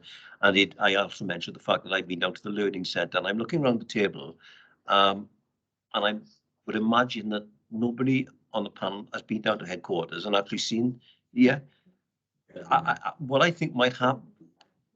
Yeah, but what I was wondering, Simon, is whether this is just digressing slightly off subject. If we could have one of our next panel meetings down at police headquarters in that learning centre to actually have a feel for what's really going on there. I don't know if colleagues would like that, and perhaps we could have a look around as a panel there to, what's going on, because it really is an impressive building down there. We could probably arrange for the demonstration of the facial recognition technology. There you are. As well, which I'm sure you'd find interesting. I think that would be very valuable, if I may. So it wasn't a question. It was, suppose it was an observation from me, which came out of this presentation. Before I go to Councillor Caroline Lewis, in relation to, are there any specific issues that anybody wishes to raise? No? Well, right, I'll go to the question first. Caroline, you were first, and then I'll come over to her. Sorry, regarding, because you mentioned technology, I can't help but ask you a question now, can I? I know we've got, many young officers and new to policing. So I was discussing this and thinking about it. Is there an alert? You talk about training programs. Is there an alert so that when your new officers are going out to a situation, maybe it's domestic abuse or whatever crime, got power apps. I'm not really up on everything, but I'm sure you are. Lots of documents are really lengthy and heavy, aren't they? Do you have power apps on the officers' phones so that, say it's a domestic abuse incident they're going to, they can, if there's two of them on the way, they can read up on use of language or use of procedures before they get there, because the amount of crimes they're going to deal with, you can't imagine having every answer in your head ready for that situation. Is that something, technology that you're actually using at present, or in the future? I'm not in the full detail of this, but I am aware that there are a lot of essentially digital templates in which officers will follow entirely. Brilliant. I'm not sure it's for every scenario, and sometimes there wasn't the time for that. No. But it clearly is an issue, because that's when we identify sometimes with drop down. The danger of those is clicking on the wrong one and those kind of things, and that's why they have to revisit and do a bit of data cleansing at times. Okay. But yes, I know those exist. For what formats, I'd have to come back to you, and maybe that's another one that I'm sure we can. Okay, that'd be interesting, because explain further. You've got so many young and new officers. Yeah. It's something I feel is important. Well, and I'm still in my age now. I know the force are very aware of that. Technology is not something that the younger officers are frightened of. No. I think the bigger challenge there is maybe overutilizing technology in the sense of certain platforms which maybe aren't appropriate, those sort of things. But in terms of using technology for assisting frontline officers, that is certainly the direction of travel. Lovely, brilliant. Thank you. Okay, thank you for that. Okay, sorry, Emma, and then I'll bring in Councillor Hannah Lawson. Just going to add, Chair, that perhaps as we're going to come back and bring you more detail on thematic areas, perhaps we can, as a rule, look at what technology applications may be supporting that particular theme, because I think that might help them understand how we are using technology and officers then to support certain key issues, because you obviously have a really keen interest in that, quite rightly, and I think that ensuring that there is appropriate use to create those efficiencies, and also as an educational reference tool is really important. So likely I'm aware that those applications are being used, but I think if you contextualise that digital use of resources and applications to specific thematic conversations, I think that might be helpful. Okay, thank you. Before I bring Councillor Hannah Lawson, it's just a reminder that on page 6, when we went to the minutes of the last meeting, the Chief Constable, Jeremy Vaughan, It's actually made that extended an invitation to the panel to visit the Digital Services Division. And again, that is something that we might take up in the future, because that might allow us to sort of probe deeper into the maximisation of, Take it up, shouldn't we? yeah, of digital stuff, because a lot of stuff coming in about the tech that's being used, and it might be something, and the chief constable did offer that at the last meeting. We might want to pick up on that as well as go to the Learners Centre. So I thank. If that, I now want to, sorry, Councillor Lawson. Hannah, if I can now bring you in, please. Hi, yeah, on page 23, under the PALG meetings, the top one is the fourth response to the Mayhill riot and post-incident community relation. I can't actually find any further details on that anywhere in the. We did, of course, report fairly comprehensively to the panel at the time when the, just very quick summary of the background. At the time after the Mayhill riots, we were very concerned about what had happened, and I agreed with the leader of the council, Councillor Rob Stewart, that we would commission an independent report. And we did. It was an independent report led by a law professor, QC at that time, with two wing members, one of whom was a former local authority chief executive, and the other was a former chief superintendent, actually in Swansea, to bring in that professional knowledge of the two areas which were primarily engaged. They went in to it in great detail, took evidence, a report was published.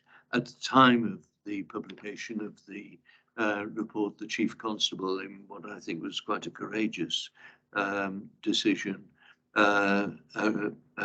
recognised that there had been failings and apologised for them. And a lot of activity was put in place, including the College of Policing, then to dig into more detail and to ensure that training across the force was adequate for situations of those sort. So the report is available. If you'd like to have a copy of that, we can arrange that. But that's you know, that was an intensive report to the panel at the time. If I may, Commissioner, Councillor, just to, there were Swansea councillors who were actually on the panel at that time, requested an update, and the Chief Constable and the Commissioner and both the teams did come. We went to the Civic Centre in Merthyr at the time, and there was quite a significant debate and a probing into that response. And I think there was an acceptance from the panel at that time that the Chief Constable, as the Commissioner said, was very open and frank about both what could have been done better and the learning experiences that came out of it. But again, as Commissioner Michael said, if we need to get that report, we can get to that report. Was there an internal police report conducted as well, or was it just the external? There was, and then, as I say, there was engagement with the College of Policing subsequently to look at the long term and learning, and Lee in the system taken oversight of how that's developed over time. But I think it's important to understand that report. I mean, it was interesting. The previous example that we could think of was the Ely riots of 1992. And in that case, I went both to the police records and to the local authorities records. There was no inquiry undertaken, certainly not an independent undertaking, whereas on this occasion, we were absolutely clear from the start it had to be an independent. That was quite difficult for some people within operational policing, I have to say. So, you know, it wasn't something that was easy to undertake. Lee was deeply involved with the challenges of making the appropriate arrangements and providing the support to the panel that we tasked with the role of doing the job. I get a copy of the report. Thank you. Simon has just whispered from you that he commits himself to getting a copy of that report and send it to you direct. Would other members wish to have a copy of that report as well? Well, there we are. Let's send it to the full panel. Does that include the internal police report as well? No, this is the independent. Are we able panel to see report. the internal review, or is that not public? I think a lot of the Commissioner, Go on. a lot of the internal stuff, because there was a lot of operational sensitivity, so it's summarised in the external report. I see. But the internal report was extremely comprehensive. I don't think we saw all the details either, because it named certain officers, it named some operational processes. But to give you reassurance, it was analysed as part of the external process, and there was sort of an internal review of their own internal review, so to speak. So it was quite significant, as we demonstrated back to the panel before. The consequence as well is there has been there was a significant amount of operational changes made and lessons learned from it. There were a significant number of prosecutions, as I'm sure you're aware as well, in the council from there, which was, I don't think those levels of prosecution for riot have ever been seen in any other part of the country before. So there were consequences of everything that was done. And it's also unusual. Very often, nothing happens until prosecutions are over. And we took the decision, which wasn't an easy one, and it involved quite a bit of discussion, that we would not wait for the prosecution cases to have come to court before setting up the independent review, because we felt the local community deserved a response in reasonable time. Also, I went with local councillors to meet local communities. I also went with the panel's chair to meet all the local councillors in the 2 wards that were directly affected, so that there was an engagement with them right from the beginning. There was an immediate change in operational deployment, particularly PCSOs into the area. If you like, things were happening at a number of levels, but it included, as I say, very honest appraisal by the Chief Constable. We let the local community down, and the acknowledgement of that. So there were several things that certainly had never happened in South Wales Police before, but frankly you wouldn't see in other forces. So, and it was done very much in conjunction with the leadership of the council. Rob Stewart and I took personal responsibility for establishing the inquiry and the quality of the leadership we put into that inquiry. And what it also did, Hannah, was also to huge impact on the training for both public order, for senior managers, for middle managers, for rank and file officers, for officers who are attending from a public order perspective, community engagement, from the whole raft of responsibilities within the police. In fairness to the chief and his team, through the Commissioner's office, they reported back on what had been done. It was embedded, new processes was embedded, and the learning experience was sent throughout the full organisation as to what, because I can assure you it was a tough time for South Wales Police at that particular time on a number of levels. And at the time, I'm just talking about now, I'm just reflecting back on what the panel said at the time, where we were happy that the Chief and the Commissioner's office had fully embraced and taken the responsibility for what had gone on behalf of South Wales Police, and then in a very frank, forthright way, had listened to the community, had addressed the community, and we wouldn't have taken any truck at that time with anything else than 100% candour and honesty and openness, and that is what we had at the time. I can assure you that. Of course, Councillor Louise Attica. Sorry. One of the key things that's coming out from these conversations and all the learning, which is very admirable, is actually what has been the ripple effect on that community and how that community is coming out of those riots.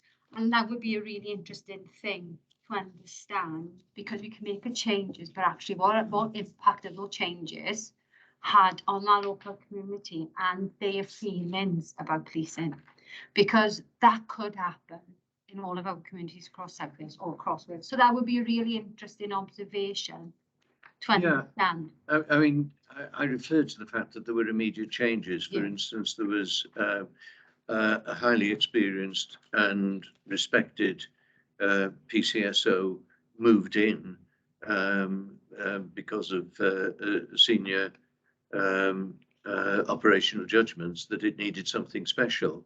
The community that she left weren't very happy, but it did make a big difference. That individual has actually become a police officer since.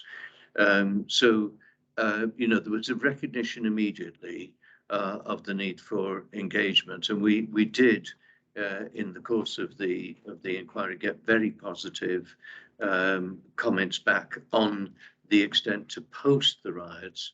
The engagement by the police had been valued and had done a lot to restore confidence, not in the reaction, which wasn't up to standard, but that the experience of the community had been responded to. And that's really positive. But is that being monitored? Because that's probably going to be quite a long, slow burn effort to actually raise the confidence of that community in the police again after such a significant incident, isn't it? I think I can say that the leadership has within the BCU, within the Basic Command Unit, has a very clear focus on it. But again, it's something that I'm sure Lee can pick up and look at and respond to in due course. Community tensions, and not just in the Mayo area, but across the border, are something which are constantly responsible for each of the Basic Command Units. So I suppose the simple answer to that is yes, but it's an ongoing thing, because sometimes they're predictable, sometimes they're unpredictable. But there are certainly officers across South Wales whose job it is to monitor the impact of what's going on within society or policing, and in terms of whether to try and identify where there are tensions. And part of that is the local officers engagement with yourselves as local councillors, for example. So yes, that's ongoing, and is a constant, I suppose, the way to describe it. Councillor Duncan, just an observation, because someone who was there and the subject of that report and the questioning, but also fell out of the report, came with the point that Lee just made there. It isn't just about the police, but the important role that the local elected councillors had, and that could apply to any one of our elected councillors here. The importance of ensuring the continuity, being there for your communities and all the rest of it. That is as vital at the time as the role of the police, because effectively you are the voice of the community as well. Yeah. I'm talking general now, as local authority. And that just brings us back to the importance of our local police, neighbourhood policing teams. Absolutely. And what's really, really also very important is that we've got a consistent approach across all areas in terms of the PCSOs and the local neighbourhood inspectors engaging with us local members, because that is another important, I mean, from a personal perspective, we actively engage with local PCSOs and inspectors, but we have to ensure that there's consistency of purposes in terms of those local policing teams engaging with local members. And I think the point's been raised over the years, you know, whether it's the Commission and the three chief constables that we've had in front of us. One constant thing has been said, and it's said very often, that everything that's done at the very top, there's a clear line of sight between strategy and frontline delivery, and it goes back up and down, and the same applies to our local authority and our partner agencies, because there is nobody that has got the ability to cut the string and go off and do something on its own. And when things like this happen, you then see the importance of everybody talking and continuing the conversation and being part of the solution and identifying what the problem was and how it can be rectified and what can be learned from it. And that was a brilliant example, I think. You know, I know we sort of got to thank you for Anna for bringing this issue up, because it just helps us to remind us what we've gone through and what we've learned and how we're going to use it for the future. Some of the stuff that's gone on with there. Can I just make one observation there, though, in terms of the local knowledge and understanding? Because sometimes there's a sense among councillors that the person to talk to is the local inspector. For an awful lot of things, it's the PCSO who is the person who will know the granular detail on the street. And one of the things that we've been pressing very hard for the last year is the need for PCSOs to be in contact with their local councillor. Now, that obviously needs to be a two-way exchange, but I was talking to the Deputy Chief Constable only yesterday about one of the things that have been, and she gave me an assurance that she's monitoring very, very carefully our PCSOs developing that relationship with the local councillors. You know, the fact of the matter is that there are some excellent examples, and there are other places where it's not so good. Funnily enough, it came up in the Public Services Board in Cardiff yesterday as well, when the leader made the comment when we were talking about this question of local relationships, he'd actually raised an issue locally which had been followed through, but he said it's not the same experience for everybody. So on both sides of that, both in terms of local councillors and in terms of our PCSOs, we need to be continually stressing and reinforcing that partnership ethos. So I just would ask the members of the panel to be part of the campaign in getting that message across. And I'm going to be writing out to all councillors shortly, partly in relation to the development of the plan. And that will include an invitation. I hope you've got a good contact with the PCSOs in your ward, but if you haven't, please tell me and we'll make sure it happens. Point well made. Yes, Councillor Harris. Can I make a point there? It's really refreshing to hear you say that the PCSO in Swansea was brought in has significant effect on our situation. And we in our part of the world, we have a PCSO who's been there since the start, and she will know what Mrs. Jones is having for breakfast in Treherbert, and she's got that contact with the community, which is brilliant. Yeah. Alternatively, there's another young lady who's been brought in. She's been there 2 years, excellent PCSO, and she's gone up to become police officer. So we have two examples that you've outlined during this conversation today. But it's encouraging. I mean, we know that I can remember when there appeared to be a Bobby on every street corner when I was a child. Those days have gone forever. But the PCO is playing a big role now. And I'm really pleased to hear you emphasize that and the importance of communication, as we spoke about before the meeting. You've had a bit of a bad experience there. But having said that, I think communication and understanding that working together is really effective. You're absolutely right. Can I say that this is where I come from? I mean, before I was the commissioner, I was the MP. Before I was an MP, I was a local councillor. And I was also a youth worker working with young offenders. And that's why in the 1998 Crime and Disorder Act, I included the requirements for community safety, which have never been fully implemented, particularly as a result of the loss of finance for local authority and policing during austerity from 2012, 2013 onwards, and also the youth offending teams, which again have been stretched for resources, but I'm absolutely confident of the right approach. So the idea of what the PCSO is for isn't a recent development as far as I'm concerned. It's absolutely crucial. I remember campaigning to keep a good neighbourhood officer in my ward, and of course, because they have to move, it didn't happen, and that's why the development of the PCSO role to provide that continuity in the human contact is absolutely crucial.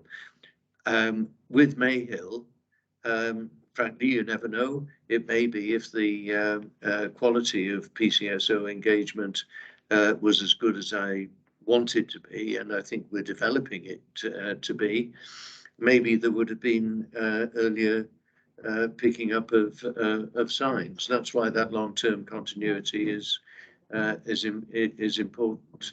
But you know, you can't rewrite history.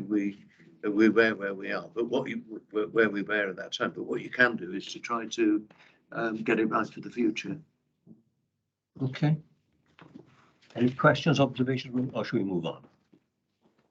Commissioner, please thank you in particular for this particular report, which we duly note. And I just think the issues that we discussed there, I didn't want to stop the conversation because I think it's so valuable. The number one, for what we do and for the way that the forces operate and going to operate in the future. So thanks all for that. Before I move any further, does anybody need a comfort break? Or are we happy to move on? Crack on, Chair. Crack on is the word. Let's crack on then. I'm with you all the way on that one. So now we go to item number 6, agenda item 6. It's victim and vulnerability update. And I think it's Lee yourself. I will be quick on this one because actually I think in previous conversations have covered a lot of this, and it is very much known. I will start with an apology that the typos in the title. I apologise. That's a complete oversight by myself. It should be the victim and vulnerability update report, and this is very much a summary and a voice piece for others who contribute a huge amount of activity in this area. Which I hope is demonstrated through what it was a brief report, but is actually still quite detailed. I think we've already agreed that a number of the items that this portfolio, this team, the work that they can get, that we will bring back for a future meeting because it is so detailed and there's some significant areas. Emma, in fact, leads on a number of these areas, but Paul Hardy and the team do a significant amount of work. We would probably value it with line probably to one of the subgroups as well to have a more detailed report. But I think in the back of my distant mind there was a request, a bit of an overview of this portfolio work, and as I've stated in the cover report there, obviously there is a legal duty on behalf of the Commissioner to support victims and their rights. And the team are required to work with the criminal justice agencies to ensure that victims' voice is heard, victims have access to justice, whatever justice might mean to them. So that requires a lot of partnership working, as we've discussed before. A lot of the wider criminal justice system within South Wales and indeed Wales, we're very much work with or lead on, to be fair. It's a complex area, it's challenging, particularly when we're looking at areas of domestic violence, sexual violence. We have to work very closely with health boards within the South Wales area as well. It's very important. This is a number of areas in order to support victims and not the sole responsibility of policing, either because you're not being able to arrest your way out of a number of these issues, or because simply the support mechanisms and the ability to support victims of crime doesn't necessarily sit directly with policing, but it may sit with some of the funding streams that we require from, for example, from the Ministry of Justice. So we have a significant sums of, I think, approximately 1.7 million in core grant from the Ministry of Justice support victims of crime. But we also have some specific grant funding streams that come for particularly aspects such as domestic violence. So it actually gets closer to between £2 and £3 million, depending on the funding streams annually that we are able to utilise with partners to develop support for victims of crime. As you can see, as you'll see in the summary report, but also covered in the covering report, there's a number. You can see how the work of this team cuts across a lot of the priorities of the police and crime plan. So I hope that infographic, as complex as it is, what it's trying to illustrate is it's not something that you see in isolation, because it can depend on the crime type, it can depend on the individual and the victims, etc. That we're looking to support. Very much linked into operational support areas as well, and force areas as well, through the Public Protection Department in particular, which cover, I suppose, not nice areas of criminality: child sexual exploitation, child protection, rape and serious sexual offences, domestic abuse. We've mentioned the investment that we've jointly put into stalking and harassment, which, again, coming back to technology issue, seems to be a growth in that area, because it's a lot easier to utilise technology, social media in relation to these areas. Missing persons, female mutilation, honor-based abuse and forced marriage are all within these headings, and they're all extremely complex in their own right for a number of challenging reasons. And hence why, in a summary overview, give you all those areas, which there are probably areas which we could sit here all being and have a significant input in relation to detail. It is important as the report goes, though, that although through the grant funding, there's a significant delivery arm and such that comes through the Commissioner's office, but we also, it's important that we have that, you know, the expertise then that sits with us in terms of helping our scrutiny and oversight of the force's responses to the activities that I just listed. We are currently ongoing, which legally have to every 4 years do a what we call a victims needs assessment, and we're currently undergoing that process at the moment to look at what the impact of crime is having on victims and how both the force and ourselves are responding to it, and identify areas of focus, strengths and weaknesses, etc., that we need to refocus on. Managing the level of grants to the Ministry of Justice is a significant job in itself, particularly, as I said, it comes in quite a large core fund, but a number of increasingly we're finding, and I think we complained slightly about this in the past, is some of the money that comes from the Home Office or Ministry just comes in chunks as opposed to consistently being able to plan, and particularly when you're providing services which are commissioned out or contracted out, in order to have that long term, because you're dealing with people and contracts, that can have a significant implication on long term ability to deliver these services and also to monitor the impact as well. We are doing significant work in therefore on trying to monitor the impact and that hopefully the positive work is doing, both in obviously for the victims of crime, but also for the wider criminal justice and frontline policing. You know, these things should all have a positive impact on policing. It is quite difficult at times, though, to measure things you prevented. But we, you know, part of that is looking at, for example, things like a narrative that goes with the victim's journey and being able to translate that so we can demonstrate the positive output and impact that we're having. So within that report, there is a summary of work we're doing around victims, scrutiny work, the partnership working, and also an indication of our forward plan, some of the key areas of focus on. And again, this goes right back to the start, to some of the messaging that Emma was referring to in terms of policing integrity, equality as well, because part of this also does include, unfortunately, officers who maybe use their position for sexual gain, for example. You know, the police officers are there obviously to protect the most vulnerable members of society, and as the chief has indicated, it's abhorrent then when those officers which people trust maybe abuse that position. So that's a significant focus for us going forward. And there is without wanting to repeat all of this, because I'm sure you've read it for yourself, there's a significant overlap with a lot of what we've discussed today. I think there is a need to revisit these issues in more detail, and probably have subject matter experts here for you, or if we are going to arrange a series of presentations and deep dives that link with your subgroups, then we can, working with Simon's office and yourselves, we can plan that in going forward. I think it's just worth noting and try to summarise some of the funding, because it is complex. We often have to respond as well to some, choose my words carefully, interesting requirements of the Home Office or of what they want. We're very much concerned about having a positive impact for the victims at the end of the line. But sometimes some of the data that we have to collate doesn't always make as much sense to us. But we've given you an indication there, an overview of the beneficiaries, the breakdown of the demographics there, how we break down some of the funding costs, and how it kind of works, and where majority of the funding goes. As you can see, fortunately or unfortunately, really, is still a significant amount, or a primary amount, goes into dealing with domestic abuse. And as much as there's good activity there, it's still a huge priority, again, as we touched on. So sorry, I talked very quickly at you there, Chair, but I'm conscious of time. I think the information's there. I think we will be revisiting this and making assumptions of what you might want, but you know, the offer's there. Thank you. Thank you. On the basis that now this is very much an update of the work that's ongoing, and not the finished article about the work that's maybe it's a snapshot as well. Absolutely. Perhaps I know our specific work group has looked at some of the issues there. Now, it might be a time where perhaps now is not the right time to go into depth in relation to the question.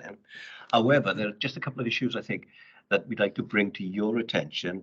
So if we do have that update, number one would be, the one from me would be to make sure we got some evidence of outcomes. Yeah. And I noticed in the victim funding service, there's lots of good work going on, and what might enhance those outcomes. And it's something we've had a few years back when we had a presentation from one of the projects. If you recall, Commissioner, we had a presentation from Drive. And I know, honestly, for colleagues, just to witness the work that's going on and the impact one of the particular projects has in our community. And I know it's, am I right in saying it's now almost, is it through all of South Wales now? Yes, it is. The Drive programme, which is tackling the high-end perpetrators of domestic violence and abuse, was a pilot initially in 3 police forces, of which we were one. The other 2 were in the south of England. They then opened it up for further expressions of interest, and we made a second expression of interest so that we had a project based primarily here in Merthyr, covering Merthyr and RCT. That's right. And in Cardiff, partly because I wanted to see whether there were differences in different communities from the outcomes. At the beginning of COVID, the money ran out. It was in the February of that year was the end of the finance, and I was very worried about the idea of stopping doing something that was clearly having a benefit. We know it was having a benefit in terms of linking up with the challenge to perpetrators, with support for victims and the support for children of families that particularly well joined up in the work that was done led by Safer Merthyr. The Chief Constable and I discussed it at that usual difficult time of the year when you're deciding what happens in next year's budget, and we agreed that we couldn't let it stop. But we also agreed that it would be unfair to say we were going to put significant investment in continuing a project in 2 parts of the police area and not in the others. So we extended it initially from Cardiff to the Vale of Glamorgan and from Merthyr to cover the whole of the RCT and Bridgend areas, and then to set a 3rd project up to cover Swansea and Neath Talbot. So that was delivered actually during COVID, which was quite remarkable, I think. And all credit to Paula and the team for managing to do that. And that continues. And I think we're about due for another review of outcomes, aren't we, Lee? I would think. Which be very happy that we've got the evaluation. There's the independent university evaluation of the project was very positive. Wasn't quite as positive in every area that were involved in the pilots. So it's something that we've built on. I just felt, having received that presentation when we did, I mean, yeah, we can have a verbal presentation with the Commissioner, like, with great respect to the Commissioner's office. But when you get the people that are delivering the project talking about the difference it's made, because when we're talking about outcomes, sometimes they're not quantifiable in as much as this is about people's lives and the lives of the young people that are coming through it, being impacted. And just to get the feel and the passion that came across the table, you could realize that every penny that was being spent across each one of those projects was really making a difference, and it was tangible. And I just think something like that brings added value to the formal report that we have. And if I may, and again, this is me talking now, but if colleagues, I just feel is when you actually when you come to an update on any of the reports, if we're talking about the race equality issues, and the cultural stuff, if somebody could come along and just tell us, this is what's really going on. I think that if I may, Chair, there's more than one thing, and I think this is the reason that the panel decided to set up its subgroups in the first instance. Obviously, there's more than one way of dealing with issues. Some are reports to the full panel, and clearly that needs to be done in some cases on a very formal basis. And like the reports we brought forward today, other things can be dealt with less formally, perhaps with a quorum of panel members if they're interested, whether it's looking at something that's operational or looking at the work of members of my team. Emma's made these specific offers that were made earlier. So there's more than one way of doing these things, and we're always happy as well to respond to individual questions from individual members of the panel. I think, Colin, are we happy to take the commissioner up on that offer? Because I think there's added value in us, let's say informal, in a more in-depth scrutiny. So you're getting the stuff that perhaps we can't achieve in a formal meeting like this. And then it means that we do come back, we're able to assure other colleagues that the subgroup has actually worked on it and we've really gone into detail. So other than above and beyond, so it'll be a more meaningful committee meeting where we come together because we've already got those insights, the information and the questions. So I think that's a way for us to move on as a panel, working with the commissioner and his office, and indeed with the chief constable in relation to some of the more operational issues, if it's the road. Just again, just as the one, of course, our role here is to scrutinise the commissioner. So in fairness to the chief constable, that the chief constable comes along, and I know with the commissioner because they work so closely together, basically. But it's our role is to scrutinise the commissioner. But we've got added value because we get the chance to scrutinise the chief and his chief officer team as well.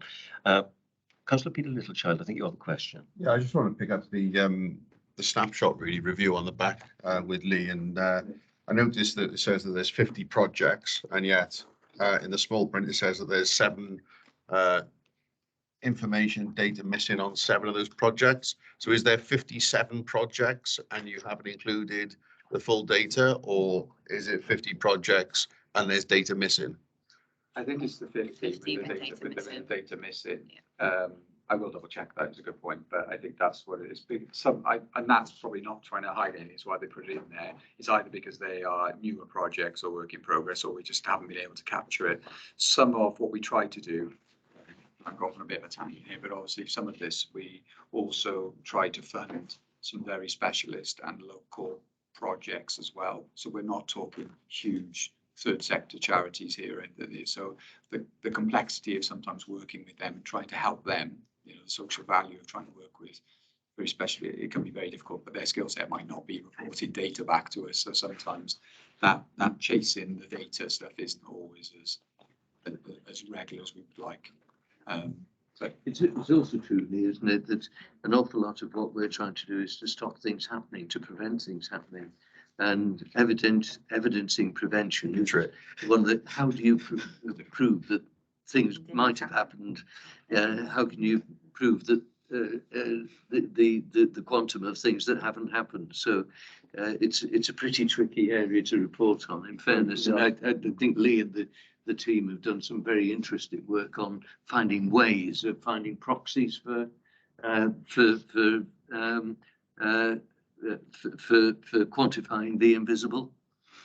Absolutely. No, it wasn't a matter of being suspicious. It was just out of intrigue whether or not, obviously, not every project will tick every box or have the same outcome. And they're just trying to wonder whether it was the 57 projects and you've only included the data on 50, or whether it was the suitable information was within that. That's all. Thank you. Thank you. Are there any questions? I'm looking at colleagues now. We had come here with the thought of I'm giving you a load of questions and observations, but now that we sort of almost decided that we're going to have these sort of smaller sessions, I'm just looking at Caroline and Hannah as to whether from the sort of the work group we want to address them now, or should we do those questions at another date in a more perhaps informal setting or a smaller setting? Is there anything that members wanted to flag, so that obviously in our preparation for any of those more informal sessions, if you have got questions that we can obviously take a note of them, whether it be now or just feedback perhaps from Simon, so that we can think about them, making sure we've got detailed responses. Yeah, we can get those to you now, or we can put them through to Simon. We send them, one of the issues we want to put a big emphasis on outcomes, and perhaps getting that presentation at the time for the wider committee on something like Drive, then we can have more an in-depth presentation from them, having already sorted out some of the meaty stuff that we want to address in a smaller setting. So, but we'll hand over to, and only to the subcommittee that was looking at this particular issue on behalf of all of us. If there are any issues, or do you want us to go through Simon? It's up to you. I'm happy to go through Simon. There we are, then, the answer there, that we'll get in touch with you, a couple of bullet points that we'd like you to address, and perhaps in that next session, the smaller session, and I think that's the way we will operate with all of the subgroups then, if it's okay, because it'll, there'll be more, we'd say, meaningful meeting for us to discuss and what we want to do, scrutinizing the way what you're doing. Thank you very much. Lee, thank you for that. Commissioner, thank you for all the presentations. I think we've now done the bits and the bobs that we were going to talk about. So thank you very much. We'll now come to any other business deemed urgent. There's only one issue that's been brought to my attention, and I'm going to hand over to the man to my left because it relates to a complaint. Am I right, from Mr. Chair, Simon Jones, solicitor, supporting the panel. No, it's not a complaint as such. It's we've had a request from a member of the public to ask a number of questions today to the Commissioner. The first one was, could Mr. Michael supply what the panel have been asking over the past year, and that is statistics on the effectiveness of South Wales Police, i.e. regularly updated detail-orientated reports covering a number of crimes reported, number of crimes investigated, and numbers resulting in prosecutions. Now, I've spoken to the chair about this one, and the panel's response for that is the panel is satisfied with the information supplied by the Commissioner and his team concerning the effectiveness or otherwise of South Wales Police, and the panel will continue to scrutinise the Commissioner in his statutory role of ensuring the effectiveness of South Wales Police. So that's not a response from the Commissioner, it's a response from the panel, but I don't think it needs a response from the Commissioner because it's a panel matter. The second one was, could Mr. Michael supply the panel with regularly updated detail-orientated statistics of complaints made by the public or ex-officers against South Wales Police, covering number reported, number investigated, a number resulting in reprimand, prosecution or dismissal. And again, the panel, by the chair, says this: the panel will continue to ask for detail on complaints against the police. A report will be sought from the Commissioner on this issue in the near future, but this information could be obtained by the requester via an FOI request to South Wales Police. The next one is, could Mr. Michael confirm whether the Commissioner is the voice of the people? Mr. Michael, do you want to answer that one? Well, the answer to that is that being the voice of the people is of the essence of the role of the Police and Crime Commissioner. That doesn't make it simple. It's simple to state, but what does it mean to be the voice of the public? In my view, that involves an awful lot of listening, an awful lot of trying to understand what people's views are. It means trying to enhance the capacity of South Wales Police to do its listening, because it's important that operational police officers understand what the public ask of them. In a sense, my job is to facilitate the understanding of the force of what it is the public want of them. It's not an academic question of seeking and acting as the voice of the public. It's to make a very sophisticated development of what Sir Robert Peel said in the first place.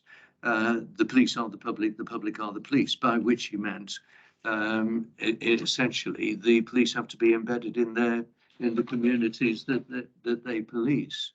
That's far from being simple, as we've illustrated in some of the discussion today.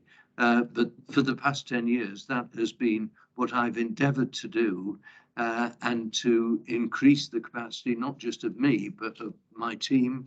And you've heard from Emma and from Lee today about the contribution that both of them make to that representation of the public interest. And we've also developed things at the last panel meeting. For instance, there was an example of the Young Voices panel that we have, which meets on a regular basis, gathers views from a very large number of young people into a representative number, who then put questions to me and to Emma and to senior police officers. So the simple answer would be yes. The answer to the question, okay, what does that mean, is a lot more complex, and I believe it's reflected in a series of reports that we provided at different times to the panel. Okay, thank you. The next question is, could Mr. Michael confirm whether the Commissioner is responsible to the public for submitting expressions of concern to the Chief Constable regarding complaints made to South Wales Police by the public? So I think that's essentially saying, what do you do if you receive a complaint about South Wales Police from the public? Yeah, I mean, the first line of dealing with complaints is the Professional Standards Department.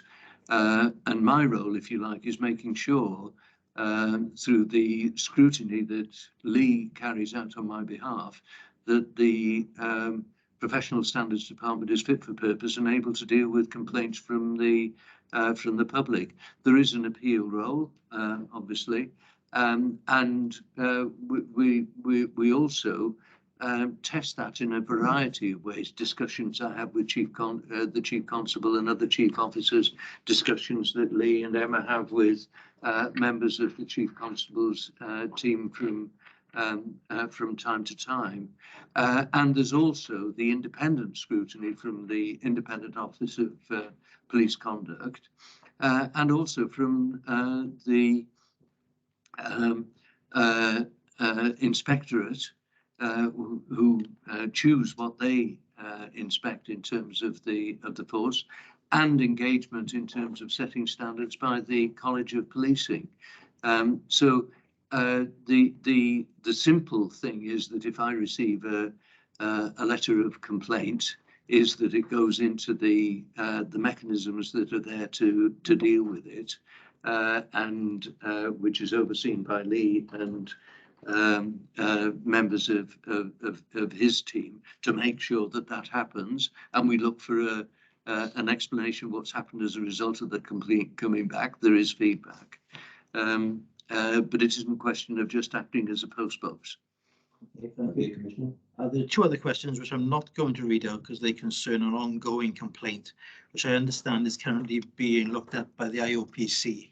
So I'm not going to raise that in this forum because I don't think it's appropriate. But those are the end of the questions. Thank you. Thank you. Okay, thank you, Commissioner, for your response in relation to those, and I'm sure we will get in contact with the writer to explain that there's a public record of his response as well. Thank you. Unless there are any other business urgent matters, nothing's been brought to my attention. Can I thank everyone for the contribution today and thank everyone for the participation today. And that's the end of the meeting. I wish everybody a safe journey. Michelle, could you remind me when the next meeting is? Do you have that there? Or I think it's in June. It's in June. It is in June. 6th of June. 6th of June is the next meeting, and perhaps we can arrange a venue down in headquarters if we can. We're going to. Okay,